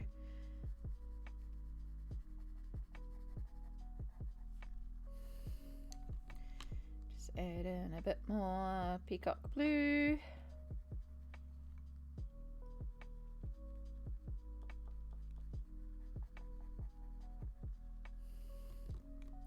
Right, and now I want the Ionian blue down here on the shoes, and this is where we will add in our bark.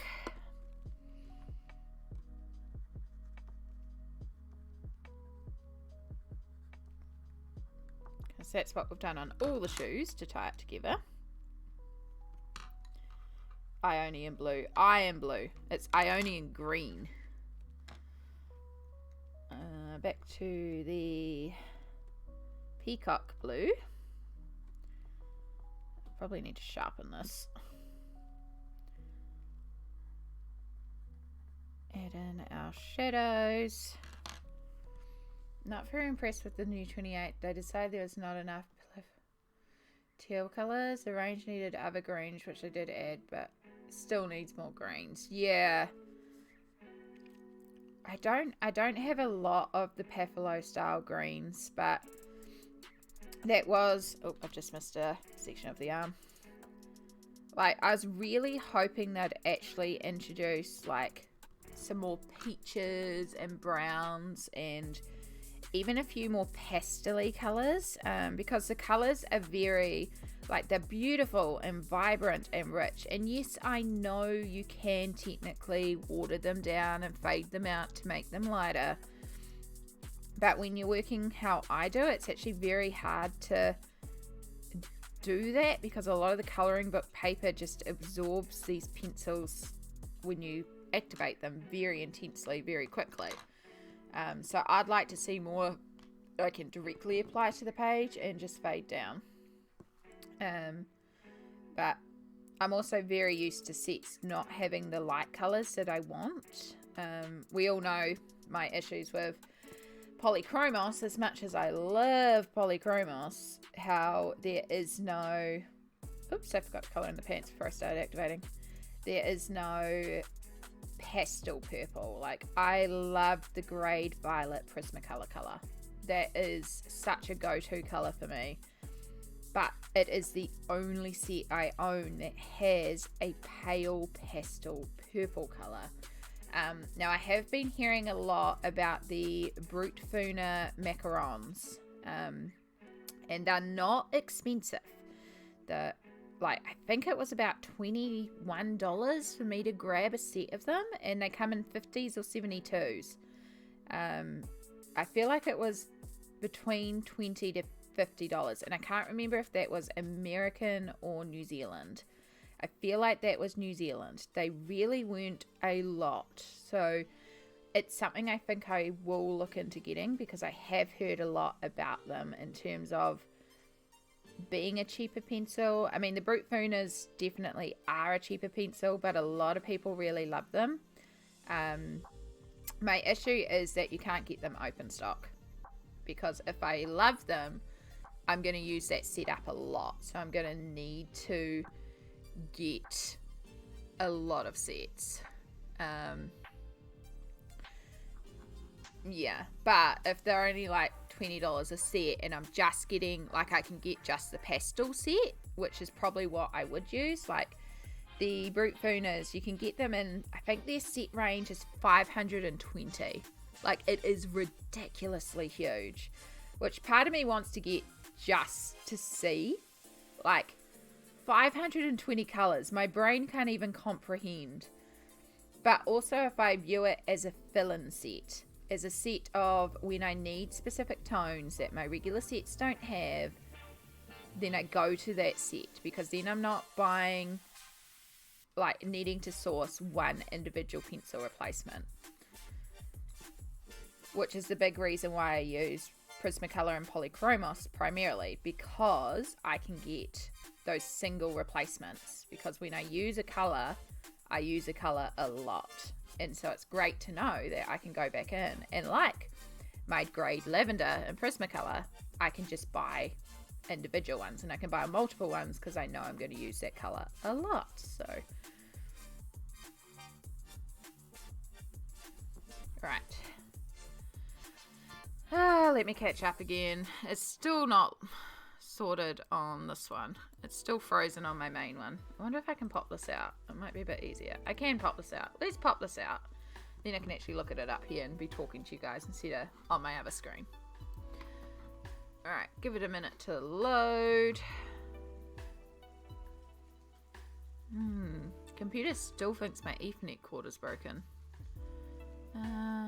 Want art more so bad. Do it, SidePie, do it. A buff titanium or Naples yellow kind of color would add a lot to the range. It really would.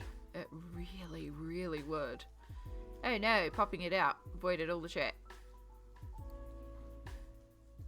Oh my god, you're freezing too. What is going on today? There we go. Be right back. Gonna go spray colored pencil work so it doesn't smudge. All good, side pie. Bad. Hello. Hello. Love a good buff titanium. Eggshell too. Eggshell would add a lot to the range as well. Yeah, I've been working on colouring lately, so my recent fish scale is looking a little different to normal. Ooh. Exciting. Yeah, it's one of those things where I'm going to look into it again after graduation. I think I've got everything I need for graduation, though I suspect I need to go check my hairspray. I have a feeling I'm out of hairspray, which I'll need for when I style my hair. But that can be picked up at a supermarket. Like, I'm not worried about that one. But yeah, I got some tights, for example, in case it's cold on the day, but also in case, you know, I can't be bothered shaving my legs. And stuff like that. So I'm finally, I think, all caught up with everything I had to purchase. I got all my makeup. I am pretty confident I've got everything. Basically, this weekend, I want to start packing and make sure I have everything so that I've got time to go and get stuff should I need more stuff. Which is why it's just reminded me that I also was going to check my hairspray and make sure I actually still have hairspray and that it will work fine. Because I have I have one of those, you like clip it at the top and then you wind the strands around it, and then you just tie it at the end and it curls your hair overnight or as it dries and stuff. So I am looking forward to doing that for my hair, because anything that's like a cold style thing for hair is how I try to style my hair. I try to avoid heat where I can.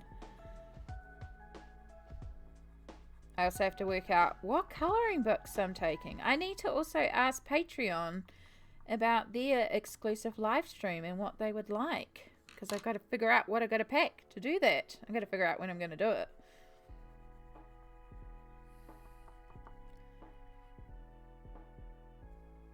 Oh, it looks like we've got things struggling again. Let's pause you. I don't know why you're playing. You don't need to play. That might help. Shaving is uncomfortable.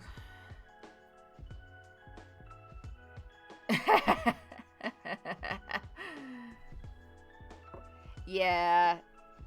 Yeah, I really hate shaving, and 99% of the time I just don't bother.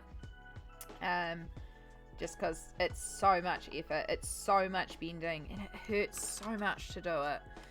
But the dress I'm wearing is got like a thigh-high split. Like, it is all about the legs.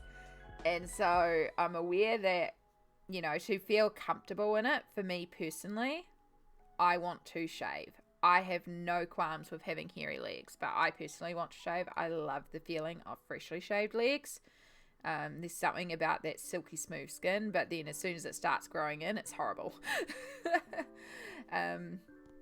If I had the time and the funds to do it, I would possibly look at getting my legs waxed, because the hairs are long enough that it would be quite good to get them waxed off, and then I wouldn't have to worry about it.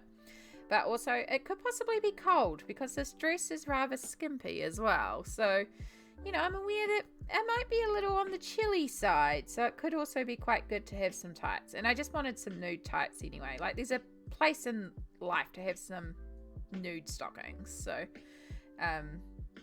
literally, I went through every single pair of tights available, because I didn't think far enough ahead to order some online, or else I would have ordered some online from a really good tight company. So instead I just had to go to Farmers and grab some of theirs, which probably means they're not going to last all that long, but if they make it through the day, that's the main thing. So it's there just as a backup comfort, like, I've got these, I'll be okay. But yeah, I am very much like, whatever hair grows on my body, whatever. Even the facial hair, because I do grow a full beard. It is definitely, some days it affects me more than other days. Some days I just don't care.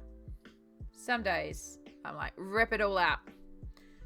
But it's just a personal comfort thing, and you've got to do for you what makes you feel comfortable. And if that is shaving your legs, shave your legs. If that is just leaving your leg hair to grow, leave your leg hair to grow. It's perfectly natural.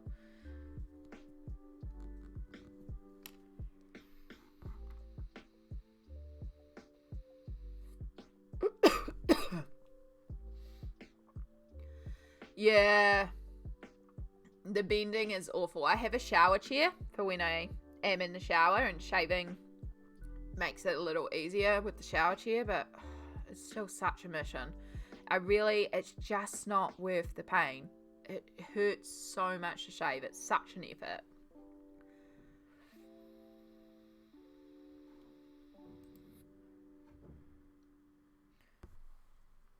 Exactly, Samsara. It's like, if it makes you feel comfortable, shave or don't shave. But, you know, you're sexy regardless. It's leg hair. It's body hair. It's fine. Everyone grows hair.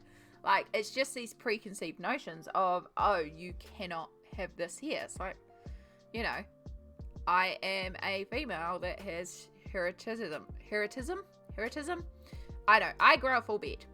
Polycystic ovaries. I have a lot of testosterone in my body, so I grow a full beard. I grow a beard that is more glorious than my brother's if I let it grow fully. Right now you can't see because camera's not that great for it, but I have full-on beard hair down here because I'm waiting for it to get to a point and I'm going to wax it all off. And that is just a personal choice for me, but at the same time, I will still go out to the shops with hair on my face because it is a normal part of my body, and some days I just don't care. Some days I care though, so, you know, yeah. Yeah, that's it, Samsara, thank you. I have a lady beard, and it is absolutely fine, and honestly, dwarves are awesome, and they have some of the most glorious lady beards out there. Like, dwarves are hot in D&D, I'm talking. The D&D traditional dwarf ladies have beards. Just to clarify for those that don't know. Yeah.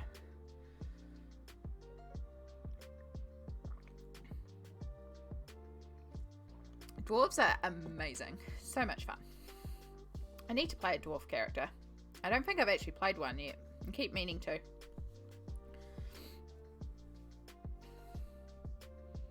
Fractured dwarves are cool. There's a lot of cool dwarves out there.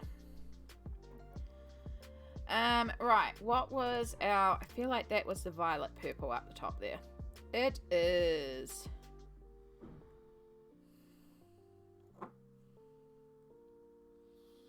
Oh, I've got very clear I cannot give spoilers. My phone... Sandwich is looking so good. Can't give you spoilers. I've got secrets. Also, that reminded me that I needed to go back on the Discord if my phone will work. I don't know what's going on. This is another thing that I might have to throw into this weekend. I might have to go buy a new phone. It is throwing tantrum after tantrum at the moment. No matter what channel I go into on Discord, it thinks it's still the private conversation with Sandwich. It thinks it's our DMs. So I go into the birthday channel on my Discord and it's bringing up Haunted Sandwich's beautiful art. I go into my own introduction channel and it says up the top, I am the head Granny Amy, and it's Haunted Sandwich's art. Oh, I don't know. It's not just Discord on the phone. Like, Discord on the phone is terrible regardless. I don't know what's going on. It's like not letting me send texts. It's struggling for me to send messages on WhatsApp. I've tried rebooting it. It wouldn't let me open up certain apps this morning. It wouldn't let me access my notes. It wouldn't let me access my calendar. And I live off my calendar. Like, thank God it uploads to Google. So I could also go on my Google calendar and figure out what shite I had to do. But yeah, I'm just like, what is going on? So after stream today, I have to figure out the phone and figure out if it's actually just throwing a tantrum or if it has to be replaced. And if it has to be replaced, it has to be replaced like ASAP, which it's an S9, like it needs replacing regardless because it is getting to that point. It is like 5 years old or older. I think it's even older. I think I had it before I moved into this apartment. I'm pretty sure I did. It is an old phone, but it's done a good life, but it gets used a lot. Like, I hammer my phone. Right, I need to catch up again, sorry. Oh yeah, I suppose Rosie is a dwarf. I was meaning more like a character that I create, like one of my own player characters, not an NPC that I play as a DM. I mean, technically as a DM, I've played a lot of characters. Right, love our small stomp king and queens and in-betweens. Hell yeah. Oh my god, Fud, that sounds amazing. Can you, because I will absolutely forget in stream, can you please either put that into the music category, or even if you have like a favourite song by them, a YouTube link or anything, could you put that into music that makes you move? Because I want to find out about Windrose. That sounds amazing. I didn't call...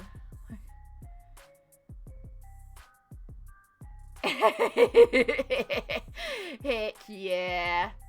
Heck yeah. Playing small characters is fun. I really like playing smalls. It's so fun. They're so cute. They're so adorable. I love playing my little herringgong.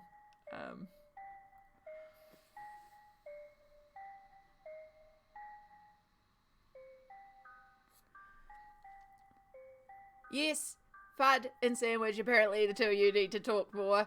Heck yes.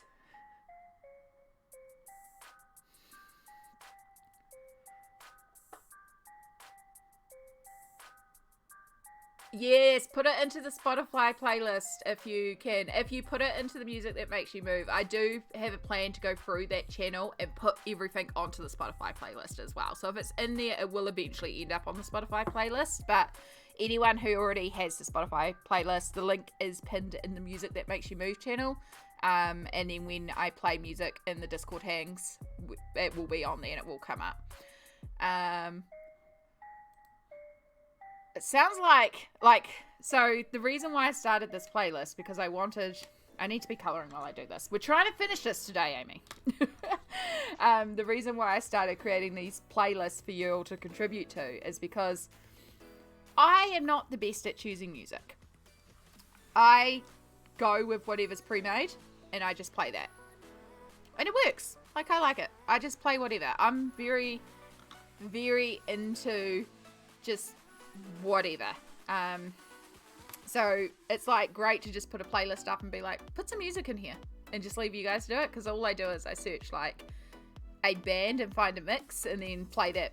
I play a lot of mixes that other people have made for me. So, or not specifically for me, but I have links too. I play Samsara's playlist a lot. I play the Aurora Winterstar playlist a lot. That's a good vibes playlist. That was my playlist every time I was driving into work, because it gave you like that sort of, I'm a powerful woman and you can't tell me what to do. Like, yeah, I'm coming into work, but I'm still my own person. Screw you type vibes that I wanted as I headed into work. So I would feel confident going into work and not just be like, yes, I will do everything straight away that you ask of me. It's like, no, I've got a list of tasks to do and I will do them first. And yes, I'll help you after I get my own stuff done first. Distractions. Yeah. A lot of distractions. We're 2 hours, well, technically 1.5 per the stream, but we're actually 2 hours in per the first disconnect. If I can get everything based before like 2.5 hours, I think we'll be doing really well. Be pushing it, but we'll be doing really well. And then we can get on to doing all the shading, because that's going to take a bit. But I've still got a bit of basing to do. I need to figure out skin tones, because again, I do want to have, like, we're doing rainbow, so we're going to represent the rainbow, and that means representing a lot of different skin tones. So we're going to represent different skin tones, because hell yeah. But I also am aware that I am lacking a lot of skin tones in these sets. I have skin tones in other sets, and I probably can sit there and kind of make it happen by mixing different bits and pieces, but that's just going to take time. It's a lot easier when I can just pull out a pencil and be like, boom, this skin tone. And that's one thing I do appreciate about the Crayolas. Like, Crayolas are not my go-to pencil. I'm the first to admit I'm not a big fan of Crayolas. I have Crayolas. I don't use them very often, or if at all. But they do have the skin colors of the world set, and I love that set. And if you are FUD, I know recently we talked about using you purchasing the Crayola markers to do what I do with the watercolor technique, which will work with any. I was like running out the door to dinner, so I couldn't sit down and fully explain it, but you can do it with basically any kids marker, any water soluble marker. They work with like even those brush tips that there's like a proper name for them, Tombos, but any knockoff Tombos, any felt tips, it basically works with any of those markers. I just use the Crayola Super Tips because I have a box of 100 plus the skin tone set, so I have variety. And the great thing about the skin tone set is the color range, because you get different undertones. It is such a good set because you get warm, cold and neutral undertones, and you get a good range of colors. Now, it's not a complete range of colors because they can still push some of these color ranges a lot more, but this was such a good set when they first came out with it. And I actually have it in 2 forms in the markers, because I've got it in the chunky ones because that was all I could get at the time. Initially, and I wanted this set, and then since then I've also got it in this set, which I haven't actually used yet, but I'm planning to use on the Firefly piece that I'm doing, which I didn't even know that they made markers this fine, but these are like a parallel import one. They're so tiny. I didn't even know Crayola made markers this fine. I'm like, I need the box of 100 in them this fine too, please. Because this is what I normally use. Like, that's quite a size difference between the two of these.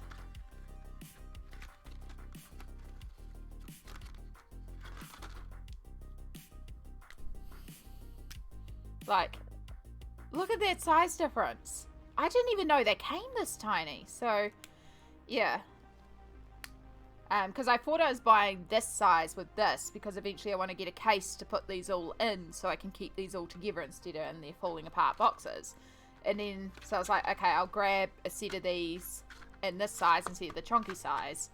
And then it came in and it's like, what the heck? But the chunky size is quite good for if you want to lay down a lot of the ink to pick up with the brush. So, you know, it's not like these still get used, but these have also been used a lot. So they're starting to probably get a bit dry as well.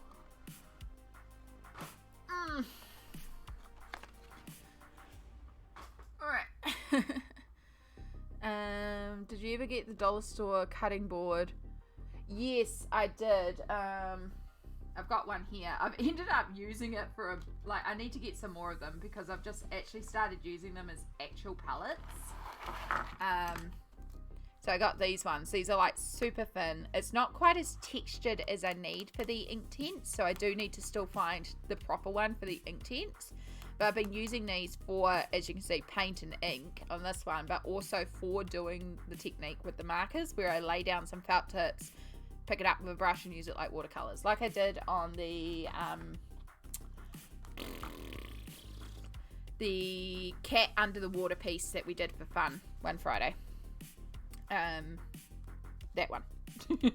Words.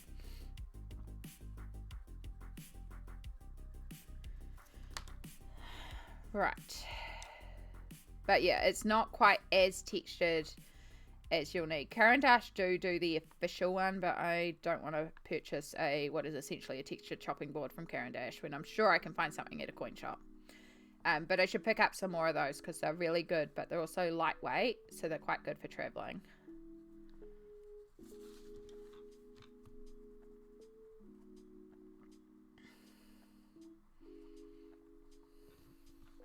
Alright. Oh, I paused it. You added some Eurovision sponsors to Spotify? Heck yeah. Still want to get those markers. Yeah. Crayola's also bringing out a new set, which I believe is called Colours of Kindness, which is a pastel set as well. I think a lot of the colours are technically in the 100 sets, but not in the smaller sets. But there are a couple of new colours in that one too. So I will be grabbing that one just to add to this collection. Yeah.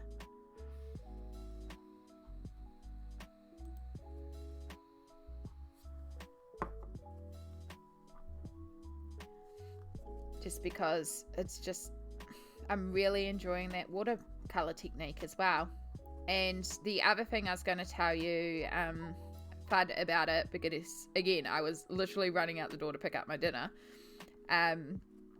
is it works better on certain types of paper. So it's not the best technique on every type of paper. I have certain coloring books I can't do it in. So a smoother paper, it definitely works better on anything that's textured. Anything that's a little bit more absorbent is the only way I can describe it. I'm trying to put it into, like, you've got the Firefly coloring book. I don't know if you've found it yet, but if you've got that paper works pretty reasonably well for it. But I have another coloring book. I have some coloring books by Maria Trial, and I think my Hannah Carlzon will be in the same boat as well. And the paper in there, like, it's slightly more textured, but it's also, it's more absorbent. It doesn't do well with wet media at all. The colours just don't flow or blend. But it could also just be my misunderstanding of the technique, because I first tried it in there and it was like not working, and I didn't understand the technique when I first tried it in there. But then I switched papers because I tried it impromptu in one of the Lulu Mayo books, and I was like, oh, this does work. Maybe it's just a paper. So now that I know how to control it a bit more, I could try going back into those books and seeing if it works in those books. Maybe. We'll see if we get time this month. In the future, though.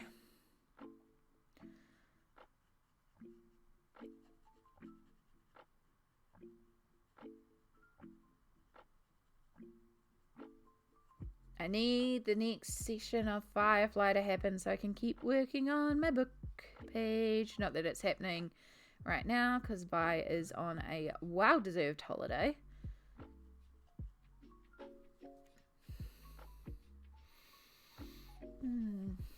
Yeah, just do some tests first. Pretty much. I've seen people do it on plates, pieces of glass. I use a chopping board. I've seen, like, I'm pretty sure you could even do it on an ice cream lid. You just want something plastic, something non-absorbent to stick the ink onto, and then just add in a bit of water. I usually have a scrap piece of paper nearby anyway because the colour of the marker does lighten because you are watering the colour down and you are applying it more thinner than you would directly from the brush, from the pen. So I do have scrap paper nearby to just test colours on. So yeah, there's a lot of colour testing, and I need to make a colour swatch chart for my Crayola markers anyway, but I need to also make one where I also test the colours in that watercolour technique, because the colours change. It's like the Inktense. Some of them change so much when they're activated. So you need a colour swatch of them dry, but you need a colour swatch of them activated as well.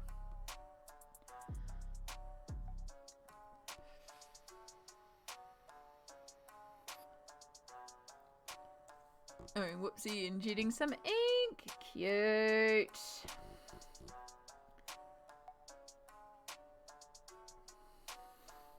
Last time I did Inktober, I drew the Scarecrow from the classic Wizard of Oz. Excellent. Wizard of Oz is good. And also, Scarecrows are just cool.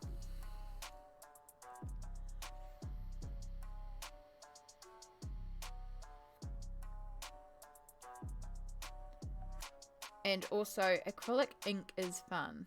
I am really enjoying acrylic ink. It's also another thing that I'm hoping to stock up on again is some more inks, because I was doing some work last night. So for those of you that caught the YouTube live, I've done a bit more work on this piece that we started on it. But I went to try and do some stuff on the grass, and I was like, oh, I don't actually own a lot of green ink. Seriously lacking the green ink. So I made a green, but I made too much of it. So I ended up working on the piece that I posted on Patreon this morning because I had leftover green ink. So I was like, cool, just put it on here. It already had gold ink from the spill. It started off basically as a leftover ink page. But also, sandwich. We decided on the stream that this is what Samsara lives in the back of the bakery in Good Vibes. And I feel like because it's technically a fortune teller's camp, I feel like this is where Celine was hanging out and maybe doing her readings, but she's gone wandering, and maybe Samsara's taking over and living here. So we've got magical fire and purples and greens. I'm going to make that green pop a lot more. It's not reading very green right now. But yeah, we're going with purples and greens for the vibes of it. So yeah, park next to Desert Shed. Exactly.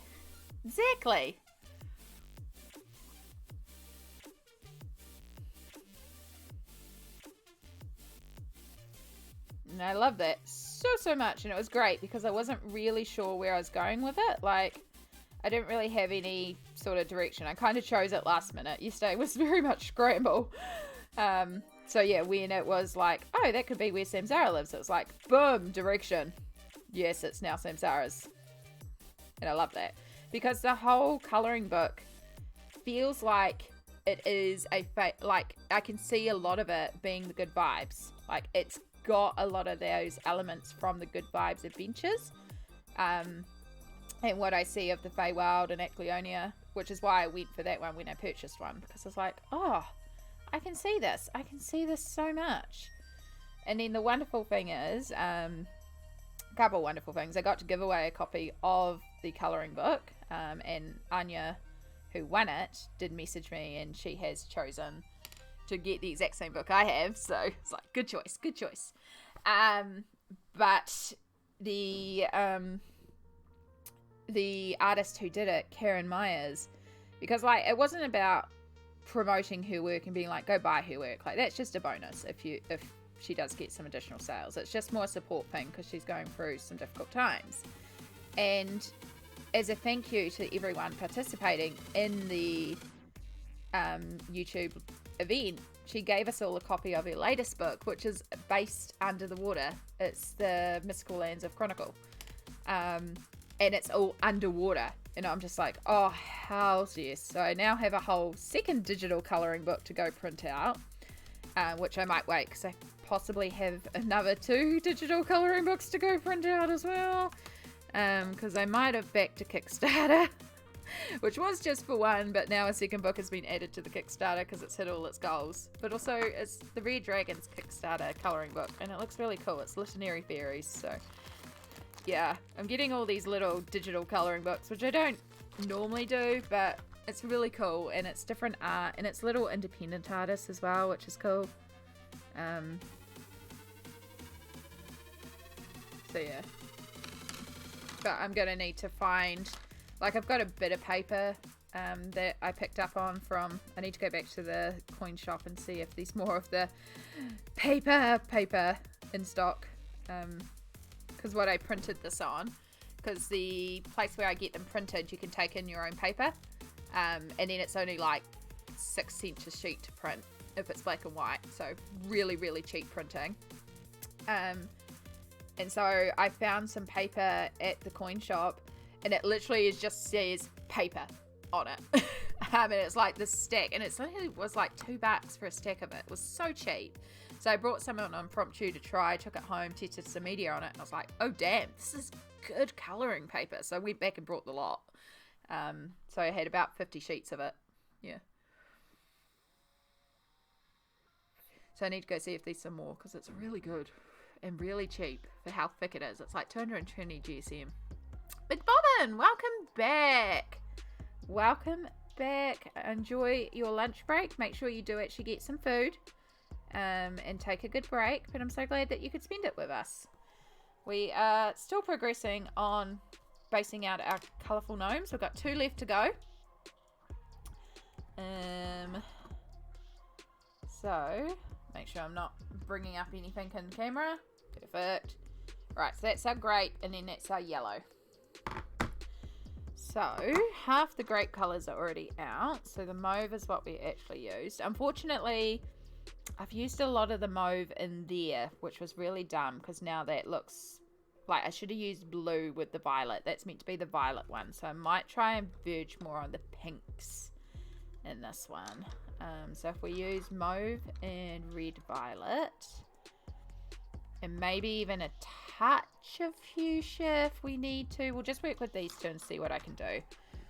I mean, most of this dude is his hat, so his hat's the big focus. Let's do the hat.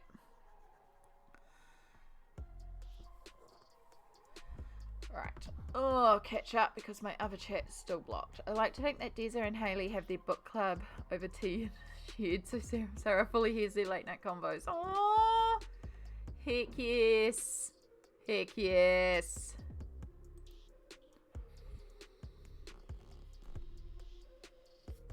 Hayley and Deza be so cute together.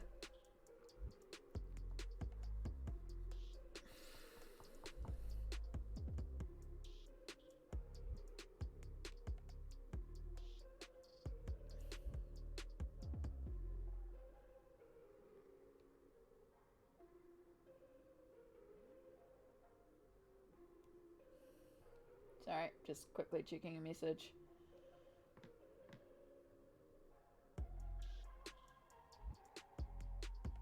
No, we're good. Okie dokie.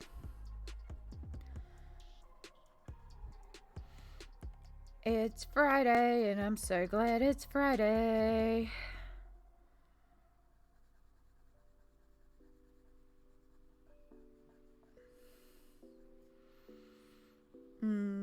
Hey, Samsara, if you're there, did you get it? Did you get it? Did you get it? Are you going to get it? Have you got it yet? Does it look pretty?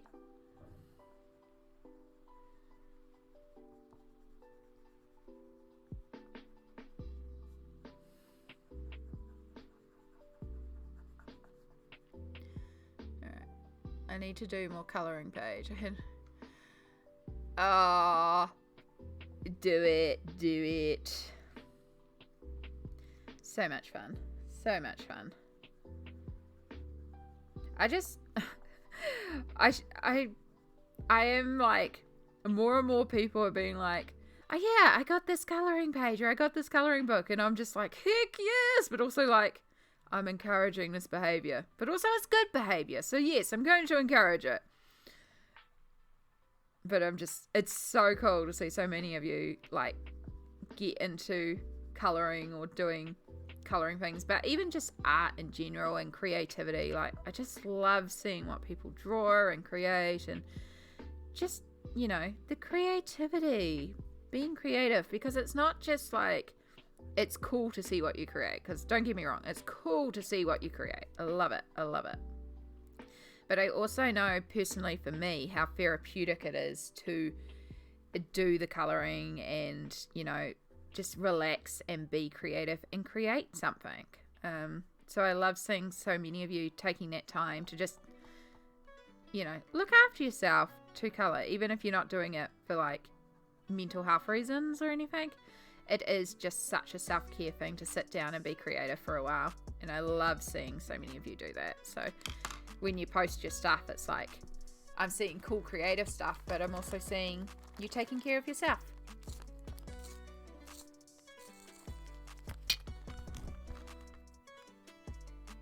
Why do I want to introduce lace? Why? Because lace is pretty. I know why. Because of who I base the colour and style off of.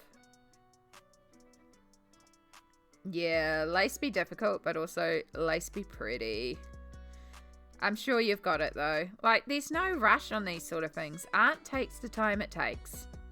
It'll be done when it's done. I will often say a page is done and then I'll come back and go, actually this needs a little something, and add in just a little bit more. Usually just some extra Posca shinies. The art be done when the art be done, and it might never be done, and that's okay.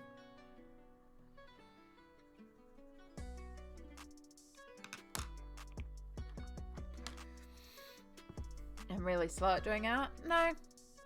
Again, no rush. Art is done when art is done. I mean, some of these pages I work on take ages. Like, I think this is technically our 9th stream on this one. And I did the sky off stream. Like, this one's been going for a while. Oh, shoes. We've been working on the gnomes for a long time. And honestly, if we get to a point today where it's mostly done and I just have some little details to go, I might even do that off stream just to get it done. I'd really like to get it finished.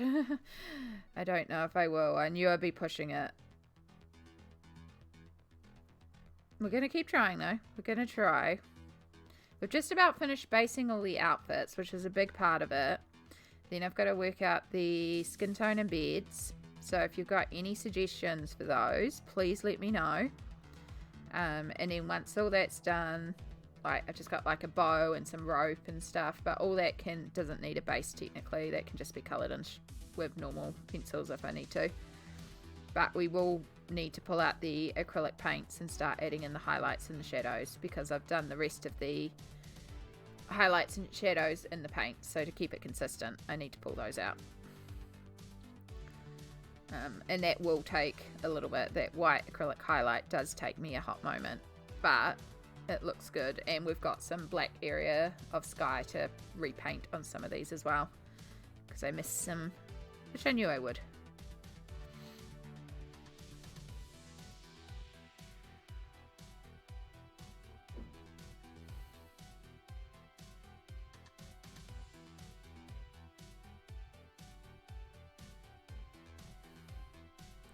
Right, I didn't even check. I hope it's not bleeding through. Crap, that one did bleed through.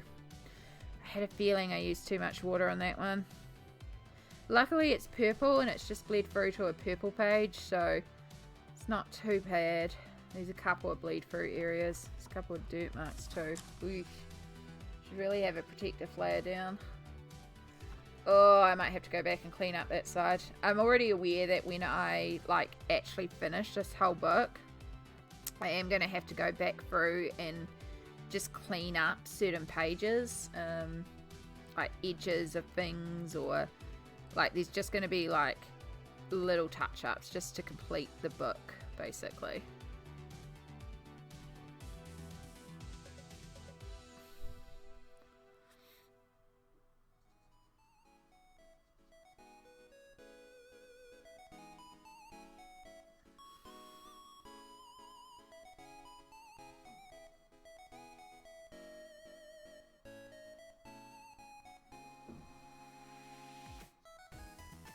Alright, sorry, I know there's some chat. I promise I'll grab it in a second. We're just trying to get this part done. Too much water on the brush again.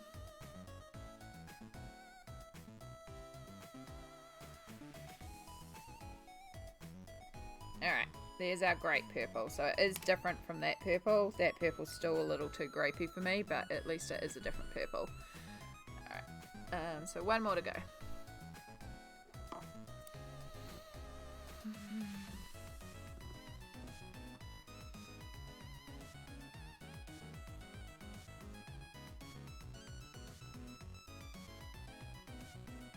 Yeah, face painting teaches you to be very fast. Yeah. Face painting is intense. Because I also do face painting, and you learn to move fast, especially with those young kids who are like not willing to stand still. But you also learn to just be like not a perfectionist and just accept whatever comes. Like where the brush lands is where the stroke is going. It's good times, but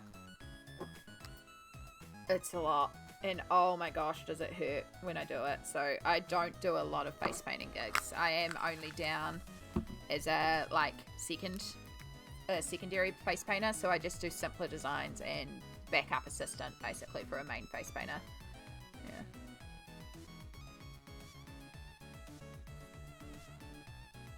Yeah. Yep. So when I face paint, I have these two types of face painting gigs that I do. The first one is when we do things like the special kids event or something. So we're not being paid to do like where they aren't paying us individually per design. They're just paying us for like 4 hours of being there and painting faces, and whoever turns up is who we paint the faces of. And so when that happens, I basically, it's like I've got a bunch of stencils and stuff, and we're just doing very quick, simple designs, because on those events, we sometimes have over 1,000 kids to do, and we can't spend 5 minutes for a kid. So it's like butterfly, spider, and like I've got, spiders are really popular because I've got a little spider and I've got a spider web, and so on one side, it's just like with the black, slap, spider web, other side, blue to red transition spider, offer some glitter, boom, you're done, next kid. So it's like a minute, but that's all we're paid for because we're trying to get for 1,000 kids. Chai, hello, thank you. Yes, it's all freshly dyed and I feel so much better. And Sakura Juju Lonita, I have probably mispronounced your name and I do apologize. Am I able to call you Sakura or Juju, or what would you prefer? But welcome in. It's lovely to see you. We are working on these colouring pages by Kerby Rosanes from the book Mythomorphia. We're on the home stretch. I'm trying to get this finished today, so we're just basing out our gnomes in the different colours. And then we're going to start going in to do the skins, the beards, all the different skin and facial details, adding in some shadow, and then hopefully can slap out these last little details and call this page done. We've still got a bit of shading to go, but a lot of the basing is done.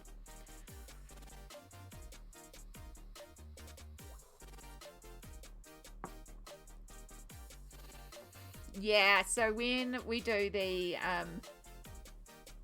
like the special kids event is the one that I can specifically mention, because that's the one where I do the tattoo designs, I do the quick designs, the stencil designs, because like last year it was just me, but we were only expecting 500, so it was 4 hours of just me doing these designs, but we weren't the only thing that it was hard to do. Like, I was there as a face painter, Bex was there as Elsa, we had a couple of fairies, and we had Batman. So we had 4 people in character costumes, and then myself and Bex's mum. Now, Bex's mum dresses up as the fairy godmother, and I dressed up in my princess outfit, which is one of the more comfortable ones for painting. So I had like my big crown and all sorts of stuff, which is really fun. But Bex's mum, as the fairy godmother, also works as our line operator. So she'll give the kids stickers and stuff, and then she kind of keeps them directed in a line. And when we're doing something like a market where we will have a queue, we will do the markets with 2 lines. And there's 2 options. They can come to me and have a like $2 to $5 design where it's just those stencil tattoos. It's very quick stuff. And then, or they can join Bex's queue, which is $10, but they get the full face paint. And of course, some kids are like, I have to have the butterfly full facial design detail, and the parents are like, okay, yep, no, $10. And Bex's line is shorter, but her designs take longer. My designs are quicker, and I'm there for the kids that are like, I want my face painted, and the mum's just like, or the dad or the parent is just like, chuck a flower on their face, $2, stamp a flower on their face, and they're done, and they're gone. And the kid's happy because they got something on their face, you know. And it helps because with Bex's designs, she can spend hours. Like, she's got them very quick now. She's a lot quicker, and it still takes her up to 10 minutes per kid. And when you're at a market and you've got 20, 25, 30 kids in line, at 10 minutes a kid, it doesn't happen. So the other thing that happens is the fairy godmother will hand out tickets, and these tickets are numbered, and I have blue and Bex has pink. And so it's like you can tell where you are in queue, but also what queue you belong into. And she'll be like, oh yeah, you're number 15 in the blue queue, and you can come back in about half an hour and it'll be your turn. And they don't have to wait in line, and the parents really appreciate that when we do those sort of ones. Yeah. Spent the morning running around town, feeling a bit tired at the moment. Oh no, Shy. Well, make sure you take a moment to rest and recover. I know you've got a big day tomorrow, so make sure you do. Is it still happening tomorrow, or has it reshuffled? I'm sorry, I can't remember. I can't even remember what the day is.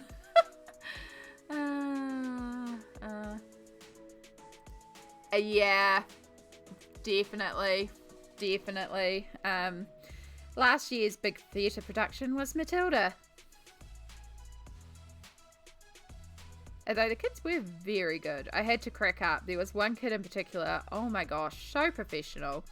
In the Matilda stage production, if you've seen the movie, there's the joke about Matilda adds something to the father's shampoo and it turns the hair a different colour. And so in theatre, like the dad has a wig, but then for that scene there's a wig under the wig. And it's secured, but it's not fully secured. The top wig to the bottom wig is meant to be secure for this scene. And of course, one night in the theatre, things happened and the wig wasn't secured properly. And so, of course, the dad goes out there. He does his, like, applying the shampoo, washing the shampoo off. And we're in the follow spot box and we can see what's happening because he's rubbed too hard and he's rubbed both wigs off. And so not only does his first wig fall off, his bright green wig falls off because he's meant to, like, do this towel flap, which is actually a thing to remove that top wig and then come back up. And he's got this shock of green hair from the green wig. But he accidentally pulls off both wigs. And then he looks up and he straight away goes, oh my God, I've lost my hair, because he's got no hair. He's like closely shaven, bald. And so we're up in the spot box cracking up, but of course the kid has to come out. Like the mum that comes in, plays along, fully professional. The son that's there, the son is a very dumb character, so he's just like, huh? Which is his line anyway. But then the kid comes out and the kid is just on it and changes all her lines to match the, instead of green hair, to the no hair situation. And it was totally improvised. And this is like a 10-year-old kid doing her first ever massive production in front of a crowd of 900 people. Fully gets it, fully plays on. And it was just like, afterwards, everyone was like, you go, kid, you go. Like, you did that so well. And I know that even the director came up and was like, well done. That was really well done of you. So yeah, really, really impressed with that kid. But it was just so funny. And we have, in the theatre, we have a screw-up award every year. The dresser that was responsible for the wigs that day won the screw-up award. For not remembering to secure down the wig properly. Never happened again.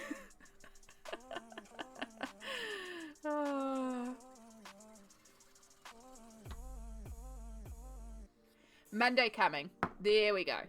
I knew it was coming up. I had a feeling it had been reshuffled again from the Saturday. So, excellent. So, mods, if we could we get a shout out for Chai? Because Chai is also a wonderful streamer, but has a really cool stream coming up where they are going to be doing a bunch of stuff, including rock painting. And I've seen some of the test rocks and they look really cool, and some really cute patches and a whole bunch of Pride themed stuff, which is just really neat to see. But also a really cute, sweet, kind streamer that you should just go and hang out with anyway. Plays really cool, cozy, fun puzzle games. Really enjoy the I'm drawing a complete mind blank on the actual name of the game. But it's got like witchy horticulture vibes. Mysterium? Is that it? No, that's a board game. Dream Daddy tomorrow. Yes. I need more Dream Daddy.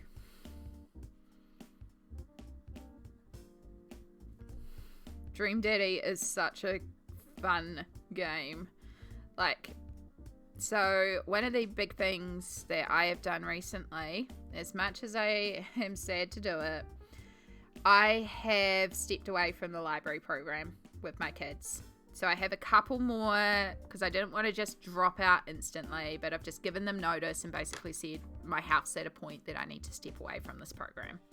So we're stepping away. This is meant to be more yellow than orange. I need more yellow.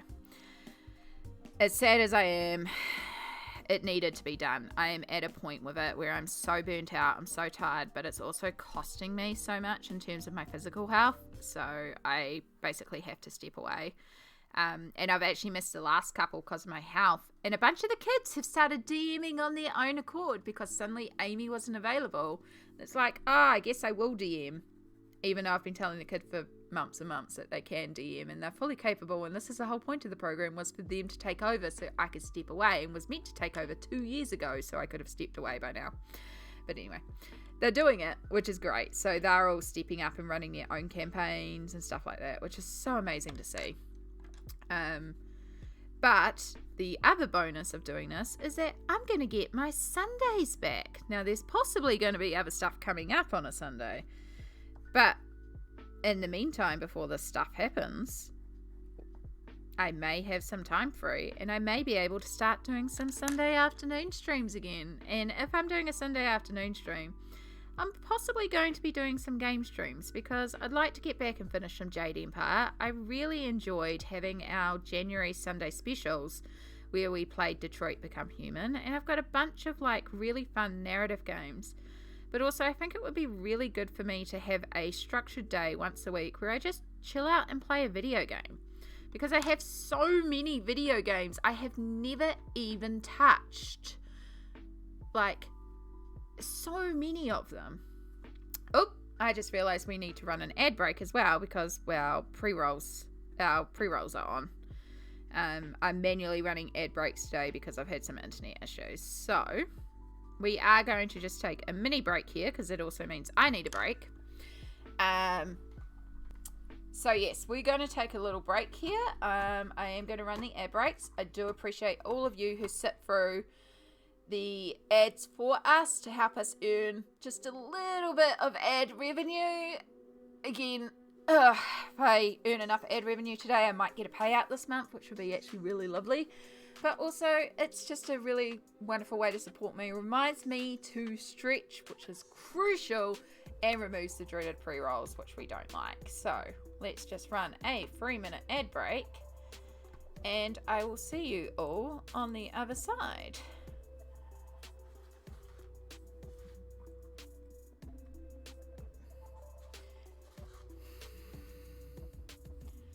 Alright, and to those of you that get the secret behind the scenes, welcome to the secret behind the scenes, where I catch up on chat.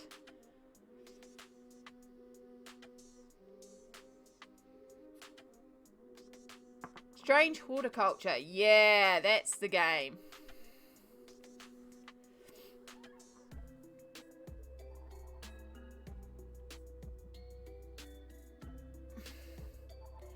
I enjoyed the Detroit Become Human even more than I was expecting. Yeah, it was a really good ad. A really good game. Sorry, it's just also reading Smalt saying 8 ads. Also, Haunted Sandwich. What kind of ad are you getting?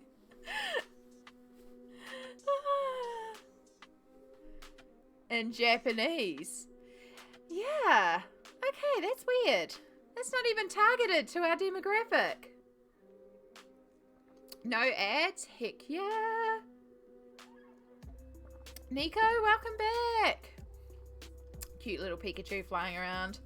I'm so sorry that you came back into the ads. Oh.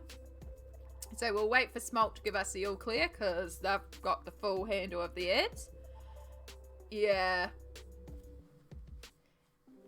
Sandwich and Smalt tanking it for the ads.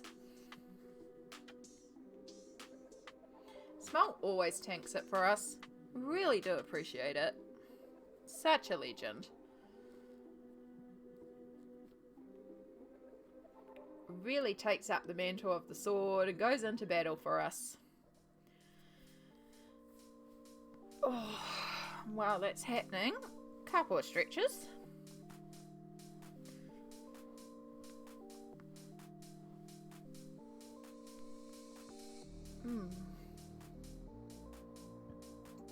Yeah, I keep getting a Korean ad for a gambling casino and then a Japanese game ad for a game that's being released in Japan, and I'm like, why? This makes no sense. Yeah, I feel like they've just got it labeled as like Asia and Oceania as the targeting audience for these ads, and it's like, well, it isn't quite like just like this section of the world. Target them instead of like actual companies, or like even like targeting Twitch streams that are set in Japanese would make more sense. But I don't understand. No ads. All good. Sleepily waste on blanket pile. Aww. Side pie, if you drift off, please do. Please enjoy your nap if you manage to get a nap. I know sleep is sometimes precarious, so if you drift off, that's quite alright. Again, cozy vibes, chill vibes. Do what you need to do. Yeah, they really do be sometimes dry. So we'll just wait for Smalt to confirm that they are back from ads since they're tanking it. A is free! Welcome back. Welcome back. Alright, let's get on with this. Because I was meant to have this all done before the next set of ads. Which technically I could have if I just kept the ads delayed, but I just noticed that the pre-rolls were off, so. Annoying. Speed. I really do appreciate it, because again, I do earn a few cents from ads, and I'm very close to hitting the threshold for a payout this month, so. With today's subscription, and then hopefully with what I earn on the ad revenue, we might just get a payout, and that would be lovely, because then I might be able to go and, you know, buy some more pencils or buy something for the stream. I think technology-wise, apart from replacing the entire computer, I think we're alright for the moment, and I do really want to stock up on some more pencils. So I think I'm going to use this this next stream payout as a pencil stock up supply. Smalt has returned victorious. I was taking a nap. Should not have taken a nap. My neck now hurts. Oh no.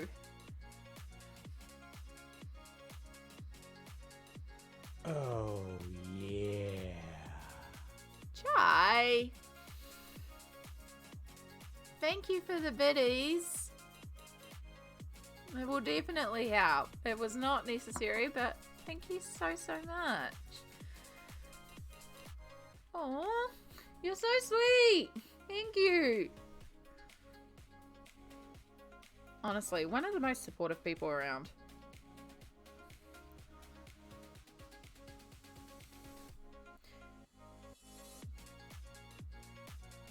Well, with that, I am pretty confident I should be getting a payout this month.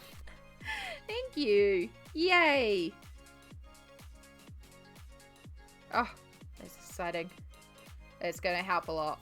Well, not help. I mean, the money will go towards something for stream, but it'll be nice to be like, yay, I can actually, you know, go buy something for stream, which will be pencils or something to help improve the stream.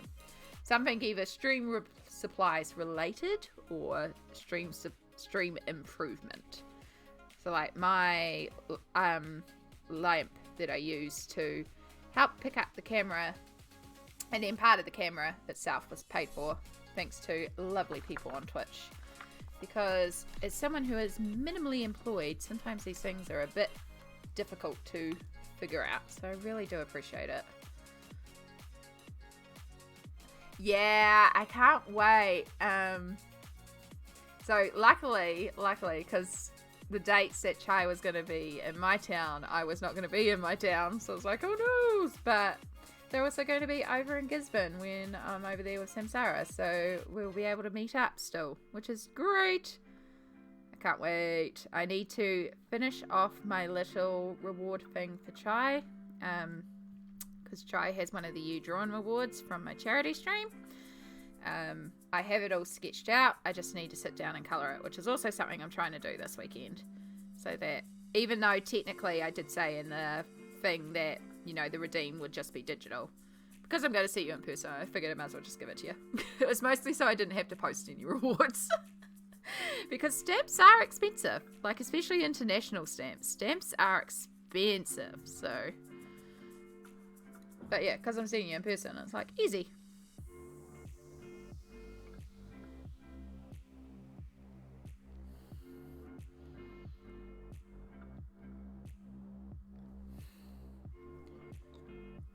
Volcanoes.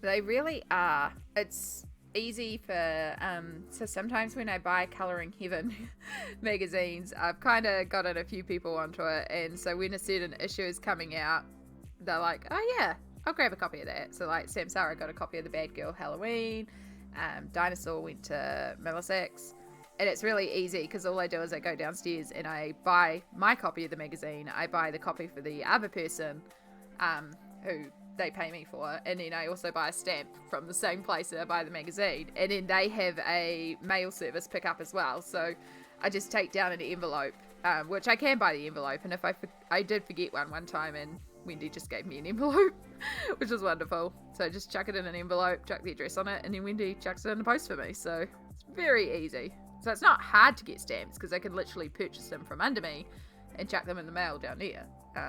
Really easy. It's just the cost of stamps can be quite surprising, because even sending like a magazine which fits into flat letter mail in New Zealand is like $5, and international is just even worse for stamps and mail in general. Costage of postage has just gone up so much.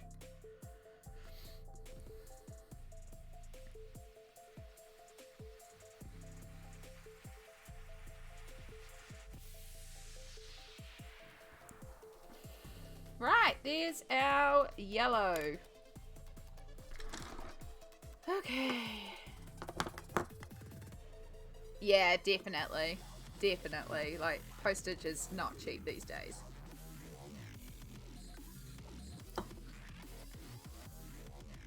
Right, so now we have the skin tones. So we have two options with the skin tones.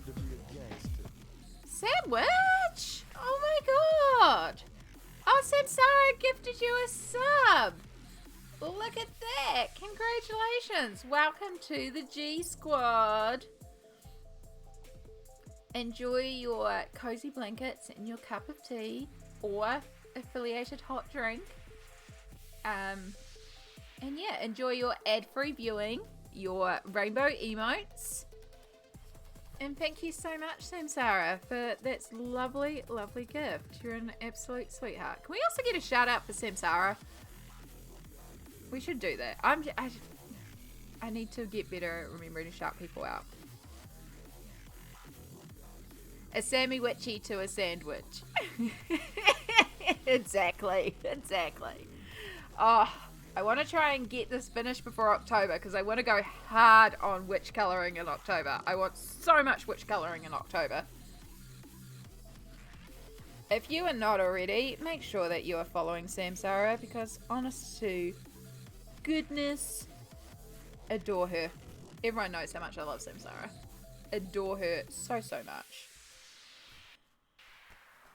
Great streamer. We finished Horizon Forbidden Wets last night, and if you want to see the new Zelda game and you're like me and you don't have time to sit down and play video games, or you can't afford or don't have a Switch but you want to see the new Zelda game, follow her because she's going to be streaming the new Zelda game. And I'm excited. Right, so what I was getting to with the skin tones. So I have quite a few browns, but a lot of these are very like orangey browns. And yes, like bark, beautiful dark chocolate skin tone. And we could pull out some willow to make some medium skin tone. We've got tan, the saddle brown, which will work as a skin tone, but I don't have any lighter tones, which means that like to make like a fleshier, paler tones is going to be a bit of work. I have got Albrecht Durers, which are water soluble. I'm so busy. Exactly. I know, but it's important what you're doing on Saturday, so it is worth delaying stream for a moment to do what you're doing. Go wave your pride everywhere, and also beautiful flowy skirt if the weather's good. If the weather's not good, well, maybe you do get your Saturday morning stream. Who knows? But I do hope you get to wave your skirt around because it's such a beautiful skirt. I was going to say I could pull out, I could have sworn I had some of the lighter flesh tones in the Albrecht Durers, but I don't in those either. Which means I could pull out I could pull out the Polychromos or the Prismacolors and just create tones that way. Like I've got the full range in those. I just like to base first with the water soluble media because it's quicker to base the colours out and then you don't have to colour it so pedantically. The other thing is, yeah, you went to do laundry. Surprise, you did a job and now you've got a sub. But yes, you've got a guest sub. Enjoy. You no longer have to take up the sword and head towards Adland. And enjoy. You've now got a little pencil beside your name. And because it is your first month, you get the blank pencil. And as the subscribers go through the months, the colour of the pencil will go through the rainbow, eventually filling up to the full rainbow.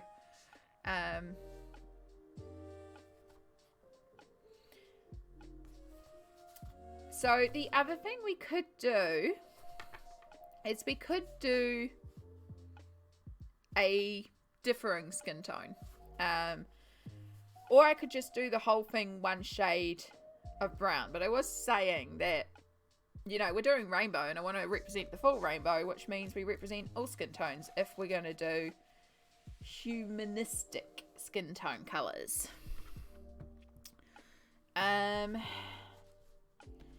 But the other thing is we could pull out like a blue. We could pull out aquamarine, which I have not used at all. But it could be really interesting to give them all like green skin. Yes, you get to put rainbow pencils everywhere. Fly those war darts all over the screen.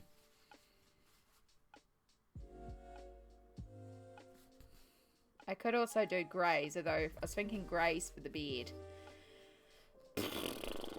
You know what? When I'm in doubt and I don't know what to do, what do? I run a poll.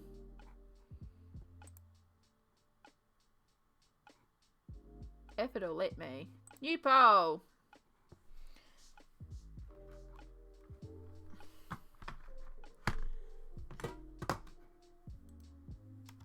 Gnomes skin.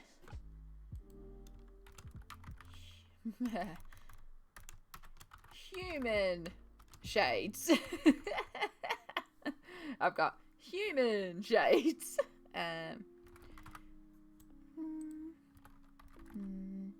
Oh, not glue. Glue is not a color.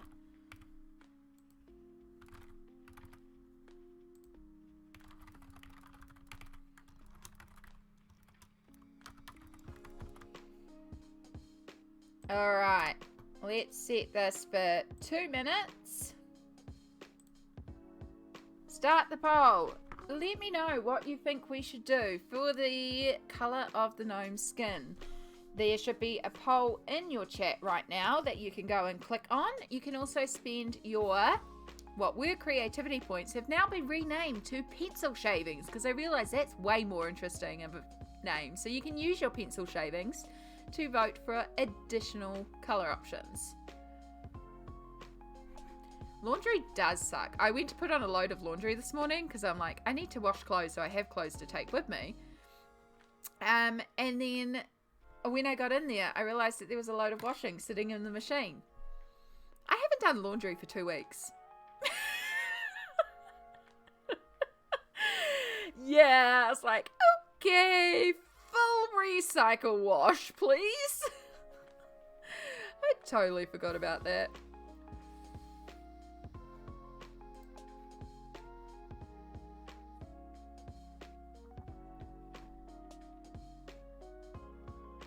War dart looks white on your phone. It depends which war dart you're looking at. So, possibly. Yellow, of course. Of course, sandwich. Of course, yellow. Yeah, that was pretty much it for me. Sandwich is that with everything going on, I just did not get to the laundry. It's one of those jobs that I can put off for a long time because of the clothes that I own. So I can get away, especially because I wear a lot of pajamas around the house, so I don't wear a lot of regular clothes. So as long as I've got enough, you know, undergarments, we're good for a long time. How are we looking? How are we looking? Last chance. Probably by the time you're seeing this, we're closed. Oh, there we go. All right, we have a winner for human shades.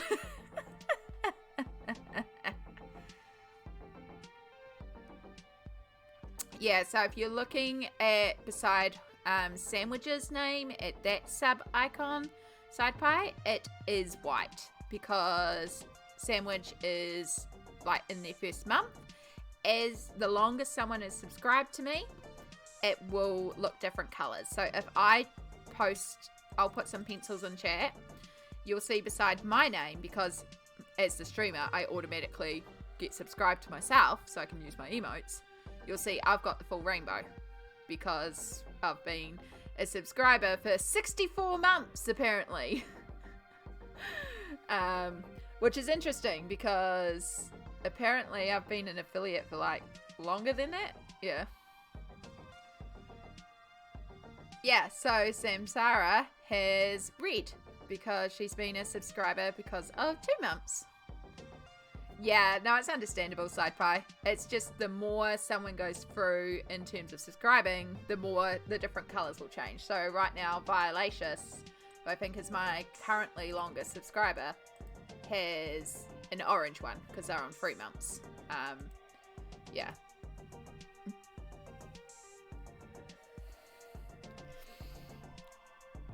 Ooh, right. Okay, what are we doing? We're going to pull out more pencils. This is what we're going to do. Actually, no. Hold up. Let's think about this. Let's be logical. Let's not just pull stuff out. Don't need you at all. So we could do one in the bark, one in the willow, one in the saddle brown. For 3 of them. And then if we go into probably the polychromos, because that's what I've got beside me. We have some of the lighter flesher tones that we can pull out. I know I want to do one bark. I reckon bark is such a beautiful colour and it's such a deep skin tone colour. Like that deep dark chocolate brown is really beautiful. Such a gorgeous skin tone. I feel like willow might actually be too red though, but we could use saddle brown for one of them. Do I have saddle brown out here or do I need to pull that one out? Baked earth. That's terracotta. Nope. Nope, maybe I do need to pull it out. Saddle brown.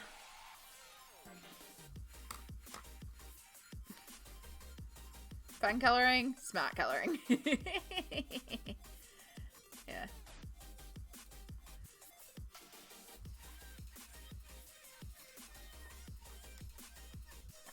Oh, neat. I only recently updated my sub badges. It was just something one morning I had a couple of minutes and I was like, oh, I should do this. And it was just me adjusting. Like, they're not the greatest. It is literally the war dart, the same thing that I use for the war dart on here.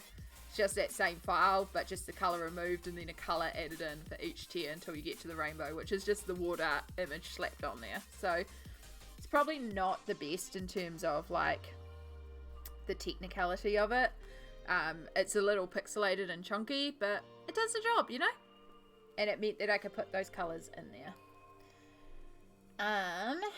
So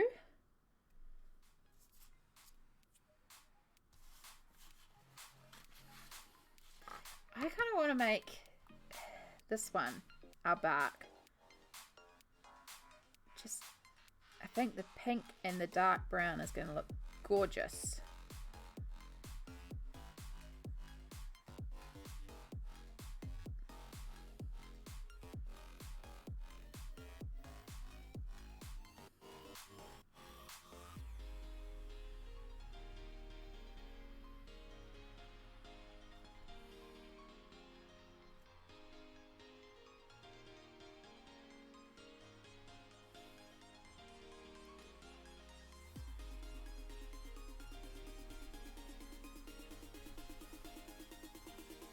So in this one I am going to also try and fade out a bunch of it. So you will see that I don't colour in the whole thing.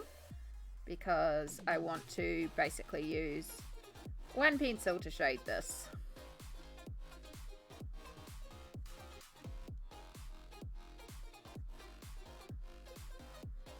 Because I'm also lazy.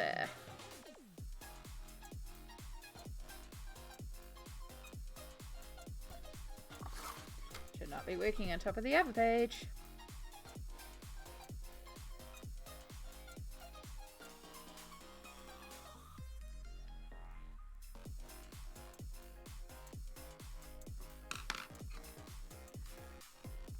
Beach, hello! A water doesn't talk with you? No, because they're back on the virtual cable. That they're meant to be on. Water will only talk with the sound alert or the text-to-speech redemption. Beach, you have some of the cutest emotes.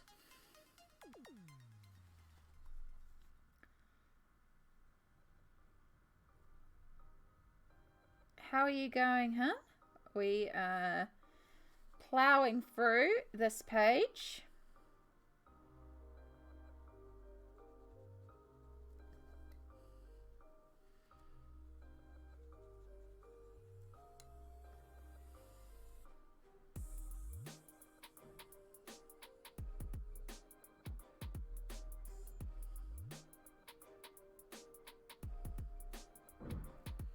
Reminder not to accidentally drink the paint water winking face. That is a good reminder, Chai. Thank you so, so much. The Forbidden Trail mix. Exactly. Exactly. Forbidden Trail mix. Working, but I want to stop by and bug you. I appreciate that. You are also always welcome to come in and bug me. You're not actually bugging me. You're making me feel very special that you could spend the time to pop in and say hi. I can do words. But yes, fully understand having to do the work clerk. We've got a few people in here doing the work clerk, and it's all good. I hope work goes well for you and it's not too intense or stressful or, you know, work-like.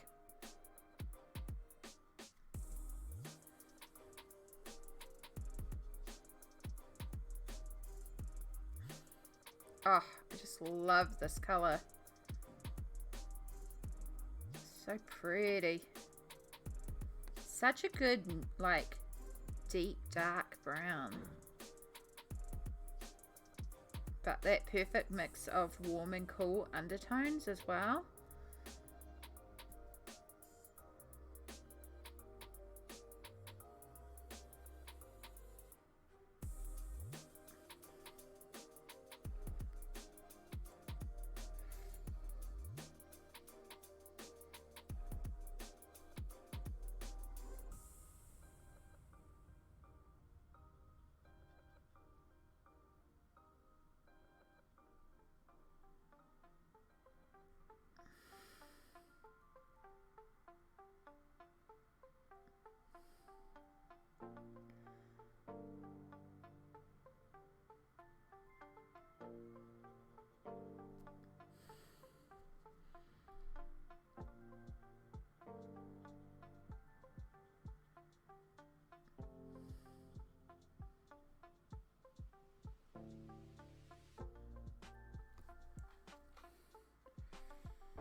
Love it.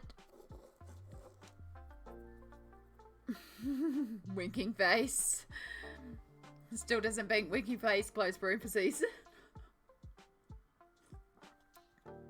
You're literally saying bye last time. I was literally running out the door.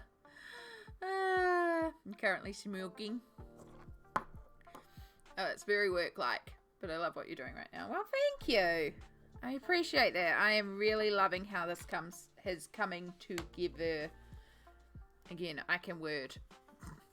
I think.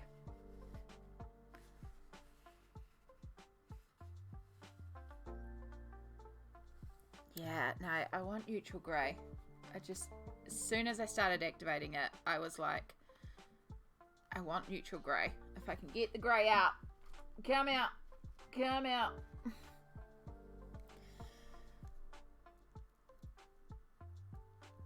We're doing some neutral grey for here. As soon as I started activating it, I was like, that beard needs to be neutral grey.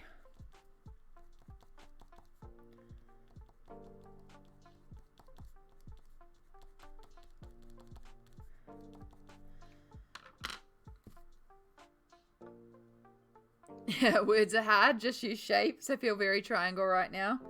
I feel squiggly line merging into a circle.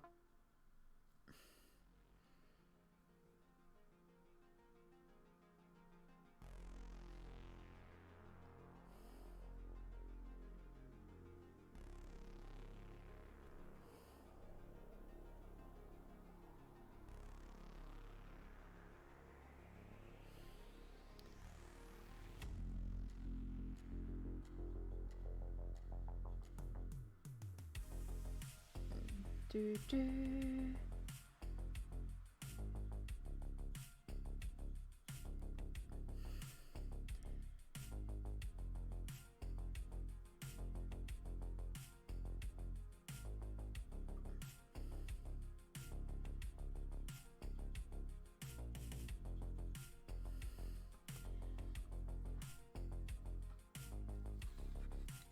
I like it. I like it. Here's our first gnome. I'm feeling rhombus. Yeah. With a hint of octagon for flavour. I feel trapezium. These are good shapes. These are all friend shapes. I just realised something. I forgot to activate the lamp.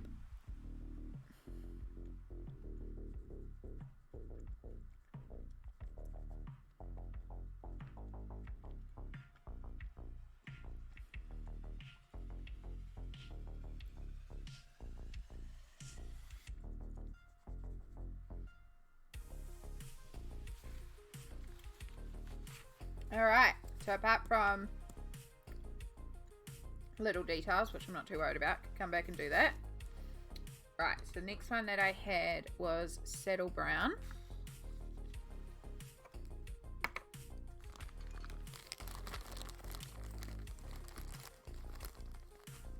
I feel like a dough 60 sheer drawn. Is that for like a dodecahedron? But instead it's a dodecahedron. Words.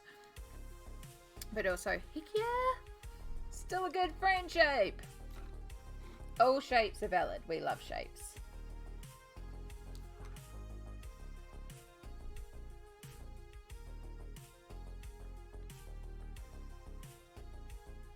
Alright, our little friend gnome up here is going to be Saddle Brown.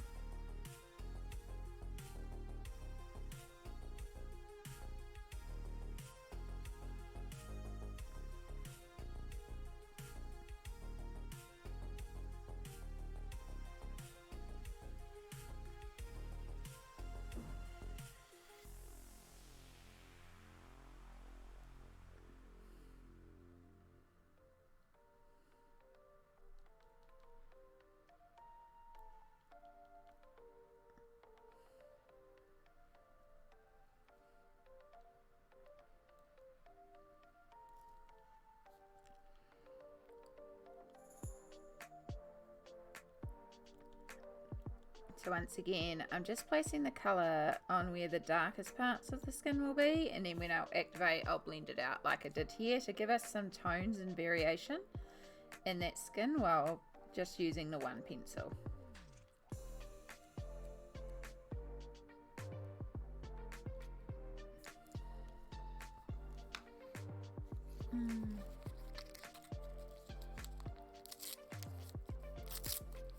Dodecahedron, yeah. But dough 60 she drawn. Look, we all know I struggle with words at the best of time, and then when we throw out the combination words, or you know, I mean, how much did I struggle with the title of the colouring book yesterday? I just would not process in my brain.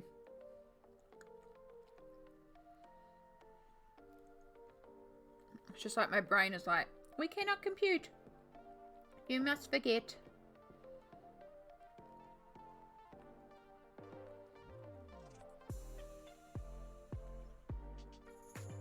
I really struggle with words. I just don't do well with words.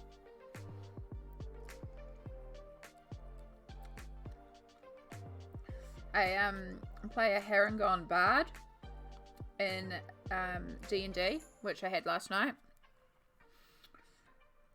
This bard is very persuasive, very charismatic, very able to talk to people. Amy is not. And I had a scene last night where I was talking to a ghost that is kind of like haunting a manor that we're exploring. And I was just like trying to roleplay the scene, and I just could not get the words out. And I was like, okay, look. And I just explained what I was trying to do, and I was like, but in a way that Lulu would do it, because she's got way more charisma and persuasion and words than I do, because I'm playing a character that's better at this than me. Like, I'm good at playing the characters that have tactical strength, or, you know, a bit of battle tactics. I can even handle characters with a bit of intelligence. But charisma-based characters are very difficult for me. Because that person who's like the persuasive word person is not my comfort zone. I have never played a bard before. This is my first ever bard. It's really fun. I'm really enjoying it, but it's like all of us in the campaign are playing characters in classes that we aren't typically comfortable in. Like the character that is really the bard is playing like a fighter, and then we have like, although Henry's also kind of the bard that's playing like the artificer wizard type, like the intelligent. They're very, very bad like. So much charisma. And then we've got like someone playing a ranger who's like almost like the leader of the party, but not the leader. Like I feel like we're all playing something where we're not like the best at it personally, but it's also really fun to play these characters. It's such a good group though. Like everyone just plays so well together. It's such a good group. I really enjoy it.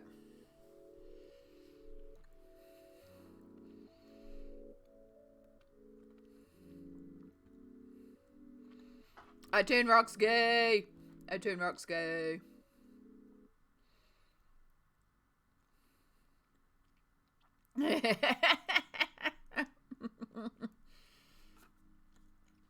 It's okay, Samsara. You can do the difficult words.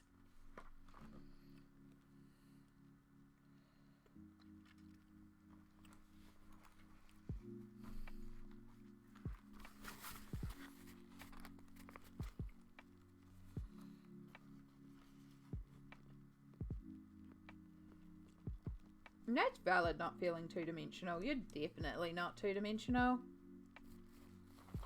You are a whole three-dimensional spectrum.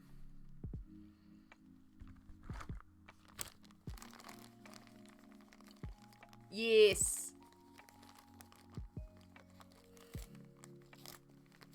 I do like that though. I think it's fun to roleplay and just like try things even if you're not the specialty at it. Like, it's fun to do. To try things, and then like when you succeed and it's not your specialty, it's like, oh heck yes. And then when you fail and you fail so miserably, it's like, why am I doing this again? Eshram and people skills. Oh, Eshram just has no people skills, but Eshram tries. They really try. They're learning. They've learnt a lot.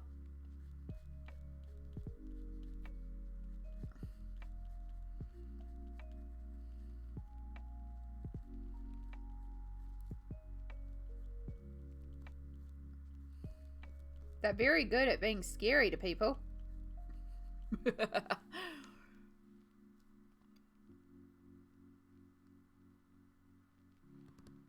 Yeah. Oh my gosh. You have so many, like, nah, I don't think that's how it happened spells. I love it. Time wizards. Seriously, time wizards are so cool.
I think one of my favourite things about the Thursday night campaign, which is Candlekeep, is in it our ranger is a Beastmaster ranger. And so they have a, you know, Beastmaster companion. And they've chosen the form of a giant were-otter for their companion. And Ruby, who is my DM, introduced this character. And usually with, like, familiars or beast companions, it's like, oh, they're so cute. Oh, I'd die for you. You know, trinket. And Ruby introduces this character, this were-otter, who's just like, yeah, I'm here. What do you want? Yeah, fine, I'll do what you want. Whatever.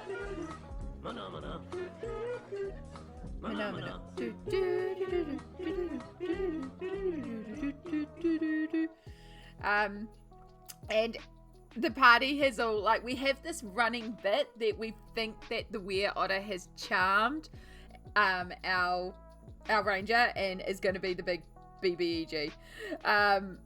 And it's just getting more and more ridiculous, and I love it. It's just so funny that we've all kind of, like, one player started this bit and we're all kind of just jumping in on this thing of, like, how we're going to break away our ranger from this cursed were-otter. Okay, we'll just play along for now. Just, you know, pretend everything's okay. Yeah, but, yeah, we all know the were-otter has cursed our ranger, and it's such powerful magic because we can't identify the fact that they're cursed, and they clearly don't know they're cursed, and oh, it's just so fun. It's so fun. Alright. Me too. It's like being changed narrative because of period towels. Heck yeah. Gonna go get ready for work now, so I haven't had lunch. Yes, you should go and do that. Thank you so much for popping in, Chai. You have a wonderful, wonderful day. Enjoy work. And I will see you around somewhere on the nets. And Perfection! Hello! Thank you for the sound alert. What a way to introduce your hair. How are you, hon? It's great to see you again.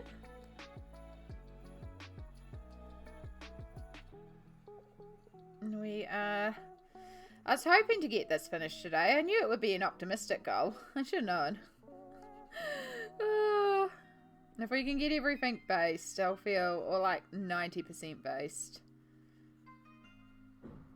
Like, we're getting there. Most things have got base and some shading. It's really just some tonal, some shades and some variations and a little bit of cleanup. Like, we're getting there. I can see it getting there. I was just really hoping to have it finished today. But also, it was a hard press to do that. Magentokes, hello! Welcome in. It's lovely to see you too. I'm doing good. It's been a busy full-on week, but I am really enjoying getting some work done on this piece, and you know, we're really loving how this piece is coming together. It's so bright, so rainbow, so colourful. So yeah, we're just starting to do some of the skin tones. I'm gonna also do this yellow dude over here with the saddle brown. Such a pretty colour. So we're gonna use this one again. And we're also gonna do this guy in this brown because I think it'll go really pretty with the yellow robes as well. But yeah, home stretch. We're just gotta finish basing all the gnomes, and then I need to pull out my paints and start doing all the detail shading, the white highlights and the black shadows, which I've got to do a lot of that, not just on the gnomes, on all the base as well. But oh, if we can get it finished, it will be fantastic because this has been such a long piece, but it's been so worth it. Yeah, it's taken a while, but I love how it's coming together. I did not rip it out of the book. The book is falling apart. The colouring book has been used so much at this point that the binding has completely fallen apart. So most of my Mythomorphia is completely falling apart now. But we really are on the home stretch of completing. Well, I say that, no, we're not. We're still only about halfway through completing that book. It just feels like we've done so much that it should be near complete. It's not. I think we're at halfway. I feel like we're at halfway, which is right on track. We'll see at the end of this month. We did do extra in March, which was fantastic, but then I failed meeting the goal in April, and I failed quite significantly. So all those extra pages we did in March basically got burnt in April with the catch up, with the fall behind. So I'm trying to this month not only catch up entirely and get all this month's done, but also get some few extras done, because I have to complete 6.3 Mythomorphia pages every month in order to finish this book this year. So this is 2 pages that we're currently working on. I have done 3 pages already this month. So we'll be like getting this one finished will go a long way to getting a lot of our stuff done for the month. Just going to quickly colour in this little hair tie here. Yeah, I've completed the back side of both these pages. So this is one that we did last month. Give me a second because I need this to dry for a moment before I can do the beard. Oh, yeah, so this is my copy of Mythomorphia, and most of the pages are completely loose at this point. So what else have we done this month? We did this one last month. We've done a lot of rainbow mushies. We started this rainbow mushy piece last month as well. So we did a lot of rainbow mushies last month. Sneak peek hasn't gone out yet, but that's one that I completed this month. Really had fun with that one.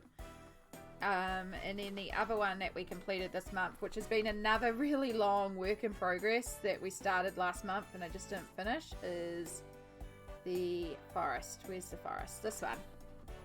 We finished this one with the glowing green mushrooms and the fantasy landscape and stuff like that, which I really love the neon green mushrooms in that one.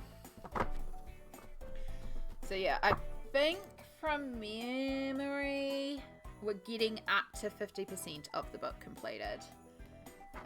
It's a lot to try and complete a book in a year. Like, we're doing a lot of Mythomorphia.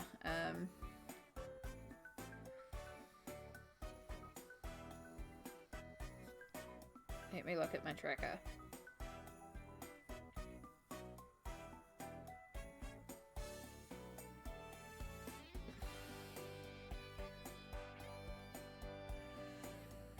Yeah, so it says 35 out of 85 pages completed. I do have to go in and double check that this is actually accurate. For example, page 1 is the inside cover image. We'll be colouring that in another variation of it, so I'm not counting that one, which immediately puts us up another percentage as well, but I just leave it unticked for the moment, because when I get to the end of the book, if I decide to colour it, I might colour it, but I'm not worried about that one. But I need to go through and make sure that all of this actually is accurate, and I have updated, because I have a feeling I haven't updated. But supposedly, per my last update, we're at 44%. I do... that's going to help the phone that's already falling apart. I do plan next month to do like a mid-year check-in to see where I'm at in terms of the goal to try and complete this book this year. Right, where's our neutral grey? So yeah, I want to do a lot of colouring on the channel, but right now it's ending up being a lot of Mythomorphia because I set myself this goal of trying to complete this book this year. I did not think it would be possible, but we are managing to keep it up. But every once in a while we do cover other things on live streams as well, but there's just so many glorious books that I want to colour in.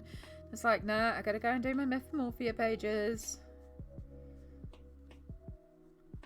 And a lot of these pages are very detailed as well, which adds to the struggle. So anything that helps speed it up, such as using Inktense, which allows me to quickly fill in areas of a page, is one of the things we do to help with it, because we get a lot of detail and shading with very minimal work, which helps us fill in the page just that little bit more. So that's what we're using right now, is Inktense pencils.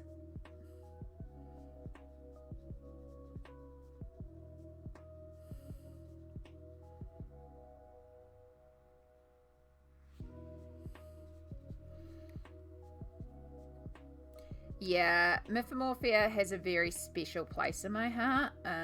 I do really love Mythomorphia just because it's got such that special place in my heart, which is why I do want to complete it this year. It will be either the first or one of the first colouring books that I complete.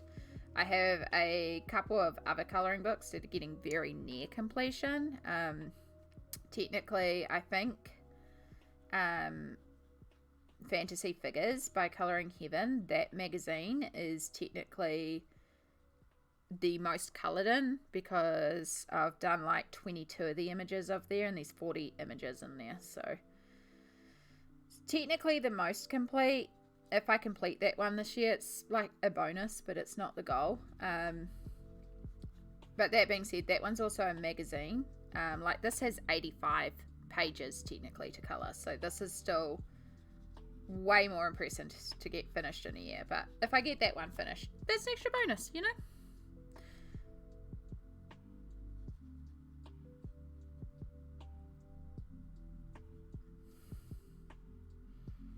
But I would love to also get to a point with it where I've got enough of a buffer that if I choose to do some different things on stream, that I could, and I don't have to do so many of these pages on stream. Which eventually we'll get there. Alright, I'm just going to colour in this little nose. Because that needs some brown. Check we haven't gone through. Cool. And then while we've got the dark brown, I also want to colour in this bell and these little bits along here. And we're also just going to do this belt. But yeah, even after I complete it, part of me is like, oh, do I get another copy and put it on the shelf? And I'm like, no, because you've got pictures from Mythomorphia in other books. Like, I've got some of the collaborative books. There's more Kerby collaborative books coming out. Even though Kerby Rosanes has said that he is going to take a break. So there will be no more new books coming out for a while. But, you know, it's not like I haven't got more pages to colour. I don't need to buy another copy of the book. There are people who will have multiple copies of the same book and have completed multiple copies of the same book. And I'm like, how? Like, how do you do that? Okay.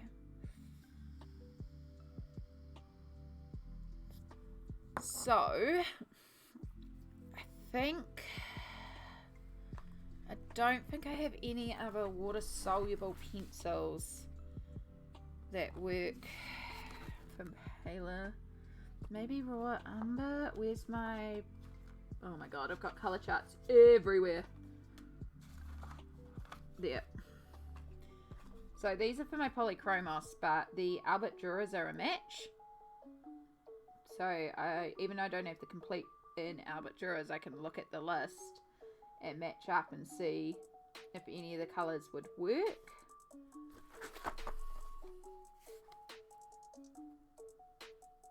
Which are really not. Alright, you know what we could do? We talked about it earlier.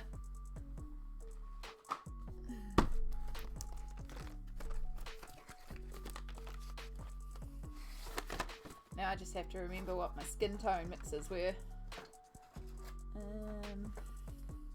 These are so mixed up. I used to keep them separated by their like the goldens, the rose and the almond in the tonal families.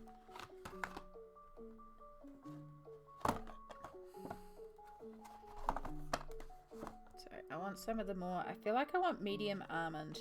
I feel like I used a lot of medium almond last time. It was a really good sort of lighter skin tone when I started doing this technique. All good, perfection. Enjoy your lurk. We've got 8 minutes till the next ad.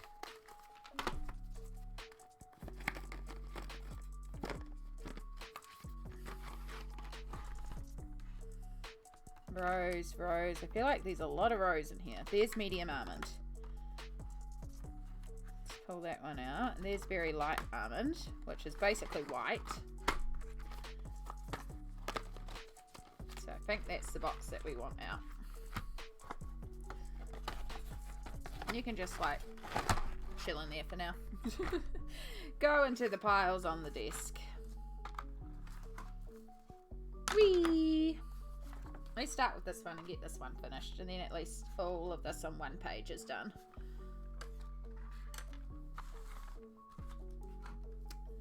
So, for those that haven't seen, this is a really neat technique. You pull out some water-soluble markers, such as Crayolas.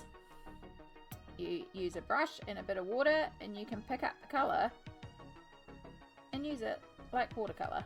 Now, because you are adding water, it does fade the colours out. It does make them a bit lighter, so you do have to be aware. It can also bring out different tones. So some of these Colour of the World markers, for example, they start going very, like they have different undertones, and those undertones pick up, like they can be very green sometimes, which is really odd. So you do want to test. But I did find that the almond was a really good one. It worked really well for me for a lot of different skin tones using the different almond colours.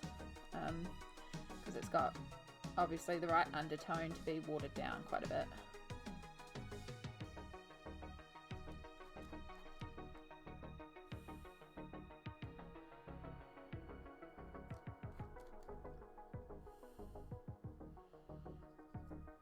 And it probably can't be as pedantic in this too much because it doesn't spread like the Inktense does.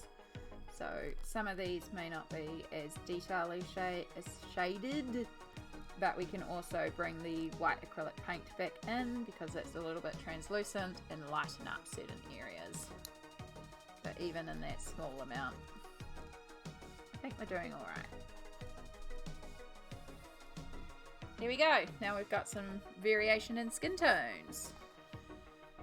Alright, let's do one more over here and then let's pull out another colour.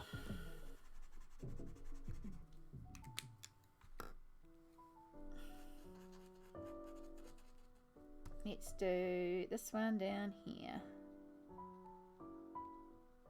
This one that's just helping our little bearded friend here. Maybe brush the beard. Maybe trying to climb the beard.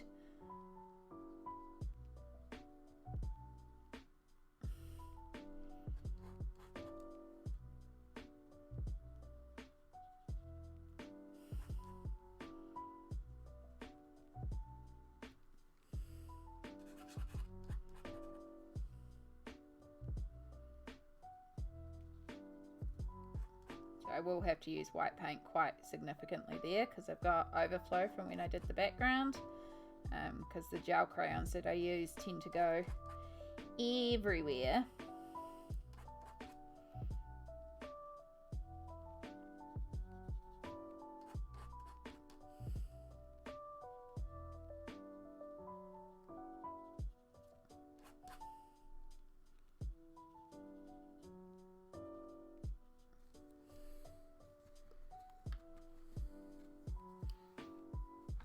Blonde beard, Rapunzel beard. A blonde one? Yeah, we can do a blonde one.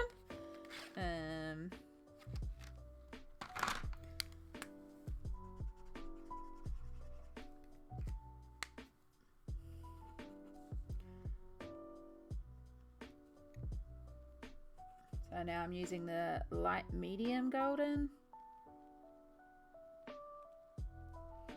Just noticed how crooked this one's eyes are. Oh goodness. I love Kerby, but Some of the earlier works involving human-esque faces aren't the greatest, but later on they become really good. But this is very much early in the colouring book journey. Mythomorphia is one of the earlier colouring books that he released.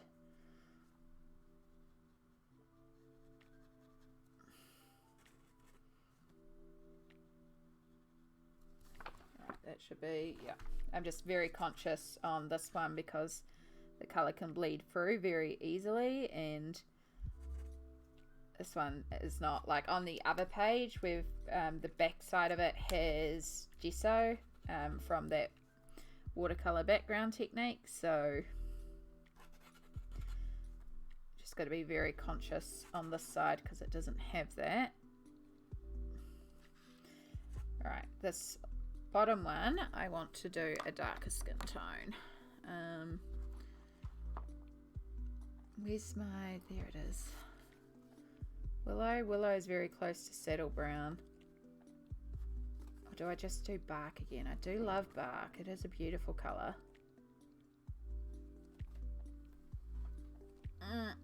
Ooh. Do I just kind of mix the two? I think we'll just mix the two.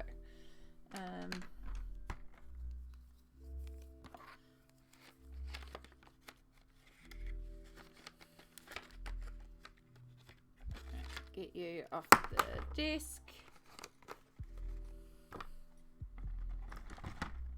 Actually, maybe I could use one of these ones. Can't remember how, what is this? This is very deep almond. They just always end up grabbing the almonds.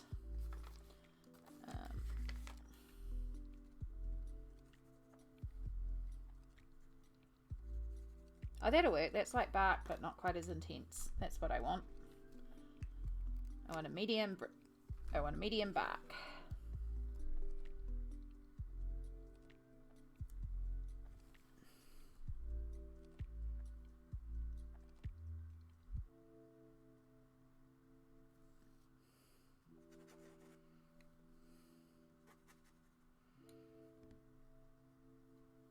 Too much water on the brush.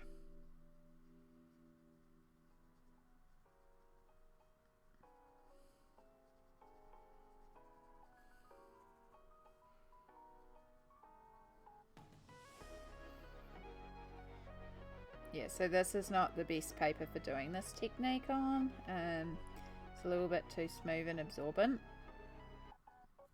It's still working, it's just a little bit more patchier than I'd like it to be. I'm very conscious of it bleeding through to the other side.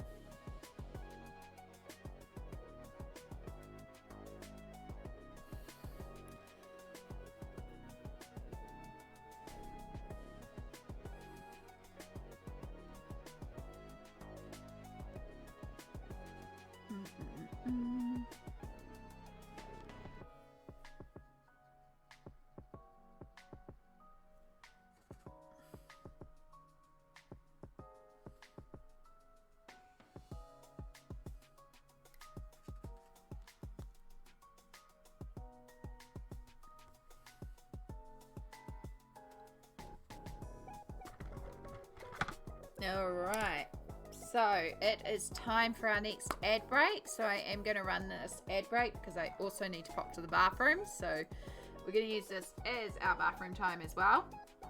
So for those of you about to head to Adland for us, we do truly appreciate it. Thank you to all of you, if it'll let me run the ad. If it'll let me run the ad break. Cool, saying no ads at all. We'll give it a moment. We'll try and do another piece of hair. Where did I put the pencils? Where did I put anything right now? There they are.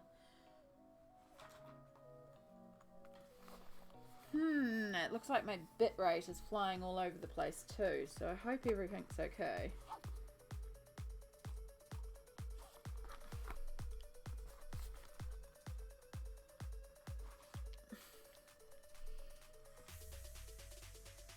Alright, so I've just pulled out the Payne's Grey, Charcoal Grey, and Ink Black colours. I think we'll do Ink Black down here.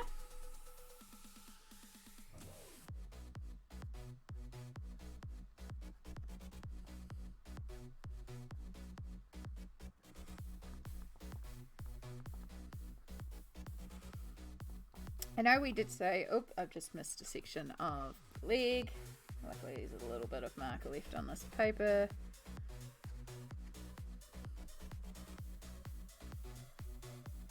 It's a bit pale, but it'll do the job. Ink Black. I know we did say blonde, but I've also done everyone else sort of like with grey beards, so maybe I need to keep on with the grey.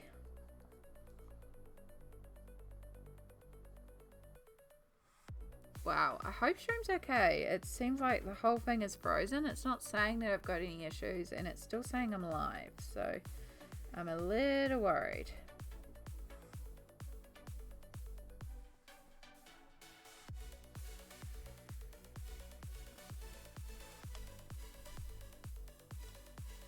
Your stream is fine?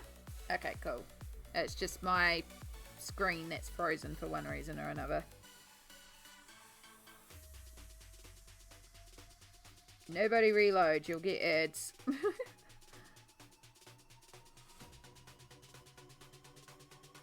it will not let me run an ad break, which is absolutely fine. I think we are just about, we're just going to try and get these beards based, and then I think we'll call it a day. It's not quite as far like I want it to be done, but it's quite a bit of progression. Like everything is based, it's just the finishing details.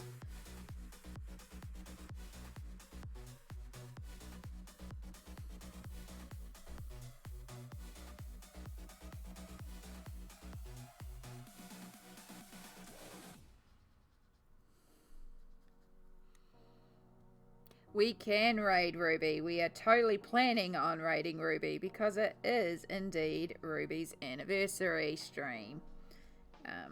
So I do want to head over there at some point. I did tell her that I would be raiding her after my own stream, so she's aware that, you know, she knows that I'm streaming right now and I wouldn't be there at the start, but yes, we will be raiding Ruby.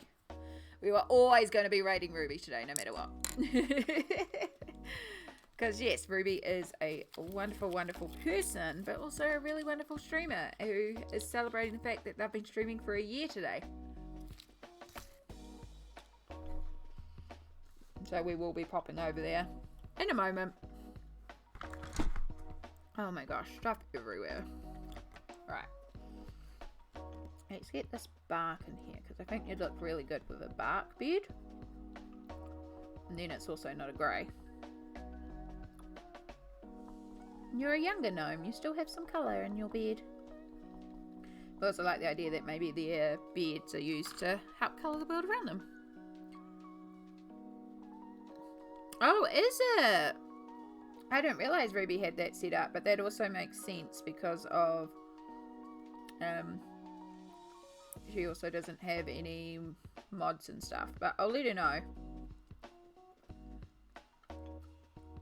when we head over there. But I know she's got a few safety features on there. So.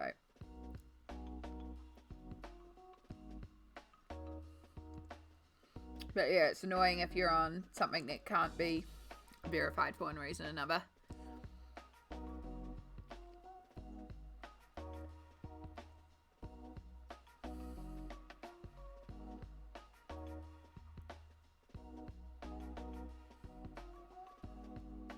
But yeah, it does stop a lot of the, it can stop a lot of the raids that come in that are like hate raids and stuff and all that sort of stuff because they don't verify their accounts. So it is a way to sort of protect yourself against spam accounts too. Which in the art channel isn't so much of an issue. Like, it's pretty chill in art, but in some games it can be pretty intense. So, you know, it's still valid. Right, that one eyebrow is significantly darker than the other. You got my problem. You've done one of your eyebrows too thick and one of your eyebrows too thin and too patchy. Let's give you a bit more eyebrow definition. There we go. Yeah, it definitely cuts down the spam and the troll accounts and stuff like that, which, you know, when you're somebody streaming on your own and you don't feel comfortable doing it, yeah. I have offered to Ruby at any point if she needs an impromptu mod to just make me a mod on the spot, and I'll take care of it as best as I can. If she ever gets like raided when I'm there and it's going bad.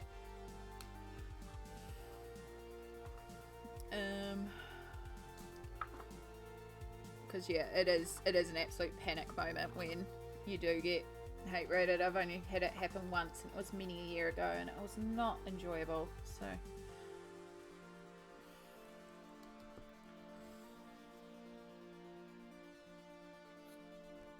no, I don't want to use tan on you because you're orange. You definitely need one of the black or darker tones. In fact, Payne's Grey could be quite pretty on you because it's quite a blue tone, so contrast. Let's do Payne's Grey. It'll contrast your orange.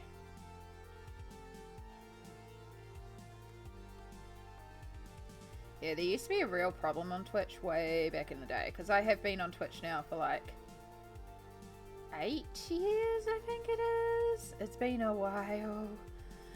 Back in my day. No, there used to be a real issue with not only hate raids, but people making accounts with problematic names, because, you know, it used to be like a thing on Twitch where people followed and you'd say, oh, thank you for the follow, so and they'd make these names just to hear you say these names, and I did get caught by them once, and I unfortunately used the way it was worded, I read it out phonetically, and then pencil butter, and I think Smalt was there too. I think you both messaged me, because I did not realize when I click. I mean, you've seen me and things when it's spelled out phonetically and how much I struggle with words, but I did not realize that the way it was worded, it was an offensive term for people of colour, and I was horrified when I read it, and it was like, kick him out, kick him out, kick him out, and like, oh my gosh. And we just kind of glossed over it. Now, if it happened, I would hope that I'd be a bit more aware of the spelling. I do try to, like, when someone new comes in, do try to spend a moment, figure out the name, instead of just going, oh, thank you. But I also brain bumble. I do try. But yeah, if it happened again, it would be like, oh my gosh, immediate ban report. Because I know how to do all that stuff now properly. And be like, yeah, offensive terms, and then just apologize because, oh my gosh. But yeah, I was really, really like horrified that I had read that name out and not realized what I was saying. So, and that's why some Twitch channels that you might go to choose to not even like just have thank you for the follow or welcome to yada yada yada, and they have the anonymous follows on, so that you don't read out their name. A lot of that has been stopped now. Twitch has gotten better about watching usernames, but there are still, unfortunately, as we know, there are still trolls out there. There's still people creating accounts just to be problems. Which, like, why? Have you not got better things to do in life? Like, there's so many interesting things to do in life. Why? Why would you spend your time doing this?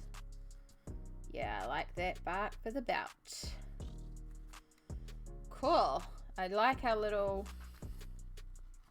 variations in grey of the beards. Now, I have pulled out, I know we did mention briefly doing blonde for this final beard, and I pulled out tan, but it is going to be the only one with a tan beard. And I feel like it's just going to be really obvious that it's different. So as much as I like the idea of doing a tan beard, I'm actually not. I'm going to do one of the greys because it's just going to fit in better with the piece. I am going to just supersede that one. As much as it would be cool to do the blonde beard, because it would be the only blonde one when so many more of them are grey, it's going to stand out. So like the bark even though it's not grey, because it's dark, it still fits in. But the tan is just too out there. And I like the idea of them all having the greyer beards. You know, like the Grumpy Old Men Club, but they're actually there being like, no, you can't be all boring. We celebrate the rainbow here. We're grumpy old men that are waving our pride flag around. I don't know. I like that story, you know?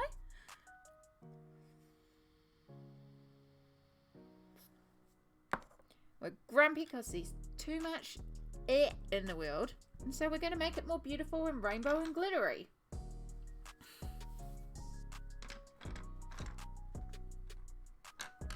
And that means then the Pride Gnomes.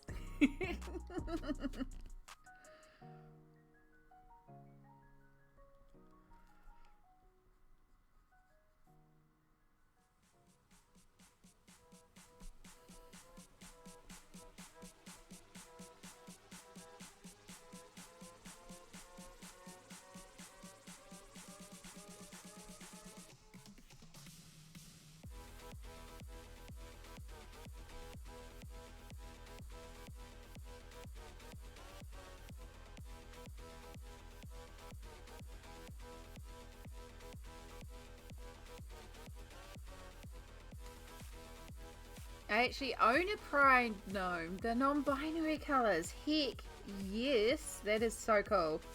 I did, a while ago, I did look into purchasing some like unpainted gnomes because I thought that would be really fun to paint. Like, gnomes are actually kind of cool. I kind of like gnomes. Like the garden gnomes that just randomly sit in your garden. Grumpy Pride Gnomes, heck yeah, we're down for it. Awesome. That's good, because that's what I'm doing. Because I just thought of it, and it just cracked me up and brought me so much joy. So, we're doing it.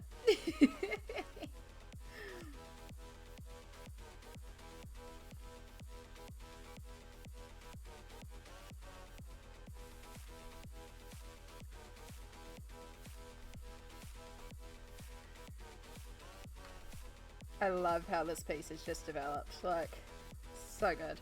It's not where I imagined it when I first started it, but I'm so glad.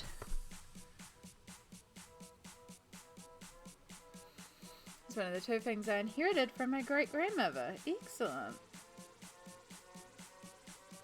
I don't have a garden, so I technically have nowhere to put the gnomes, but also I just put them on the windowsill. Like, there's some pretty cool gnomes out there, but I would want to, like, paint some of my own. I just think they'd be really fun to paint, you know? And they come in like really interesting different poses. And yeah, there was this garden in our street when I grew up. It was just full of all these little different things. Like, I've always thought that if I was lucky enough to own a house with like a front garden, or live in a place where I can actually have a front garden, because I have never lived in a place with a garden. I've always lived in apartments or units or places with like almost no garden.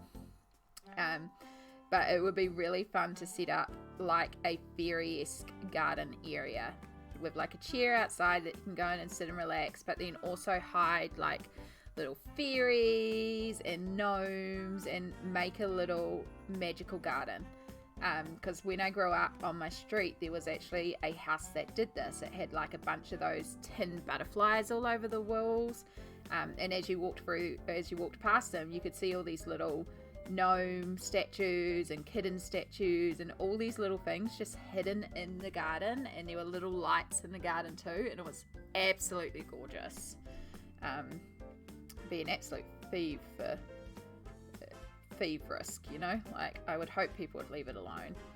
But and like getting a bubble machine and just like randomly bubbles turn on, and probably want to do it in the back garden so that I could set up like a little reading nook and put in a hammock and just have like this little magical fairy escape place where you could go read or sketch or just go. And it would also solve another thing that I've been feeling a lot of lately, where I just feel the need to disconnect. I was saying to Vi, because she popped in at the start of stream, but she's currently going on a walk through nature, and it's like, go, disconnect. Because that's what I've been feeling lately, is the need to disconnect from the internet, from the world, and just spend some time in nature, just listening to the sounds of nature, birds, trees, and yeah, so I would love to just live in a space where there was enough of a backyard that I could convert it into like a little fairy garden area and just have that space to relax and connect. They're called Happy and Lucky. Aww. I think we need to have retirement villages for young people. Heck yeah. I mean, Samsara's joked a couple of times about turning her backyard into a commune. Crafters commune retirement home for young people. Or young at heart. Young at heart, but old of body. Oh.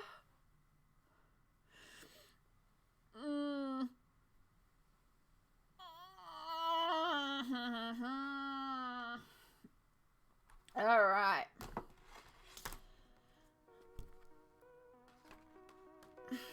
So,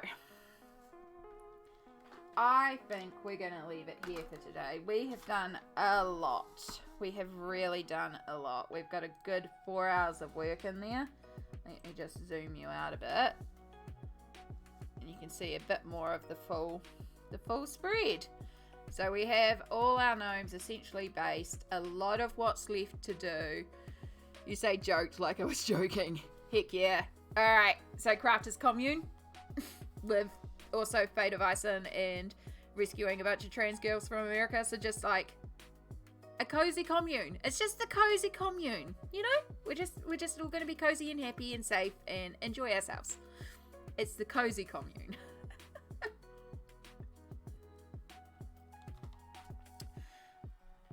A good coven. Cozy commune coven. Oh goodness. Not a cult.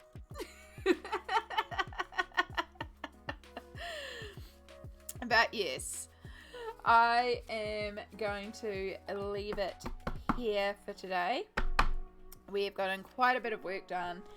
A lot of what's left to do is shading. So depending how I go this weekend, I may do that off camera because it is just me sitting there with white paint and shading things in, and it may not be the most interesting, but it's also something that I've got to do to complete the piece. So if I feel up to it, I will get that done this weekend, which means next Tuesday we will get into something new, maybe.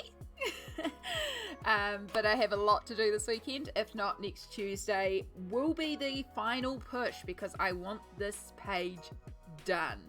So we're either going to have this completed by Tuesday or finishing this next Tuesday, one or the other. It is happening. So yes, but thank you so much for joining in with me on this piece as we really push through to complete it. I am loving how it's turning out. You love this piece so much. I am so glad. I'm really, pardon me, really happy. Like, it's taken a while, but I think it's worth it. Sometimes it's worth spending a while. But yes, please stick around because we are going to do a raid. We are going to raid the wonderful Ruby. As I said before, it is her streamiversary. So please make sure you copy that message. Come in with lots and lots of hype. Ruby is absolutely lovely. For those of you that can chat, I will pass on highs for anyone as well. But yeah, I hope you'll come in and join us for the raid. Let me get this started so we can get this going. Why is Ruby not showing up on my list? Why is Ruby not showing up on my list? Is Ruby not live anymore? I absolutely will, Fud.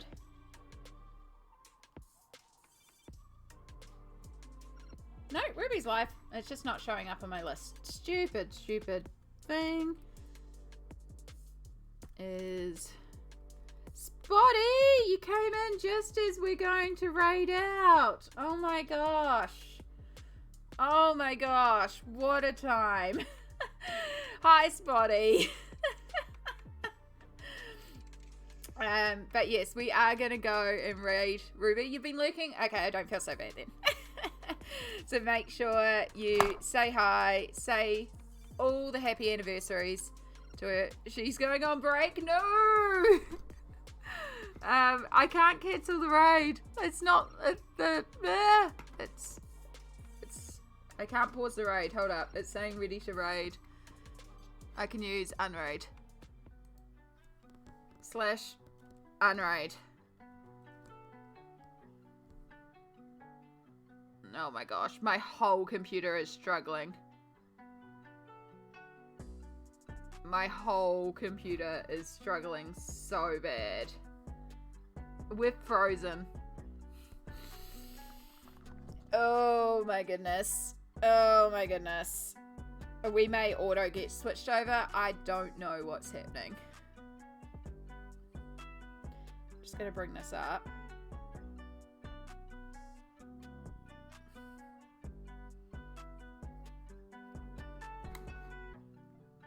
My whole computer is frozen. No, it's me. It's completely me. My computer has just gone like, nyeh. Yeah. Like, half my chats aren't loading. There we go. It looks like things have unrated. Right. The raid has been cancelled. There we go. There we go. Yes, I know something went wrong. Something went very wrong there. Right, let's click raid channel again. Now she's showing up on stream for me. Fantastic. Let us start the raid again. Let that load. Things are working much smoother this time. So if you did not grab it before, make sure you grab the raid message. Come in with lots of hype. I will see you all again on Tuesday for our regular stream. Just a reminder, next week there will also be no Friday stream because of travelling. However, there will be technically a Thursday stream for graduation, which will be really fun. So I hope to see you all there at Tuesday. If not, follow me on the socials, follow me in the Discord. It's doing the frozen thing again, so we're just going to wait and ramble. Saying ready to raid in 5, but it's been on 5 for about 15 seconds. It's really struggling. We're down to 4. Sometime today, I'd like to be able to raid, please, because I can only ramble for so long. Oh my goodness. I appreciate you all sticking around for this. 3. We got down to 3. Yes, make sure you hydrate and stretch and take your meds and love yourself, as Samsara is much better saying than me. This is why you all remind me instead of me reminding you. Oh, goodness. She's playing Hades. Hades is really interesting to watch. I really enjoy it. I could never play it. So technical. We're down to 2. This is the longest raid setup I have ever had. This is so bad. I don't know what's going on right now.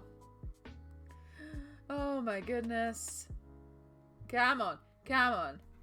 Come on. Are you just going to let me click it? Can I just click it?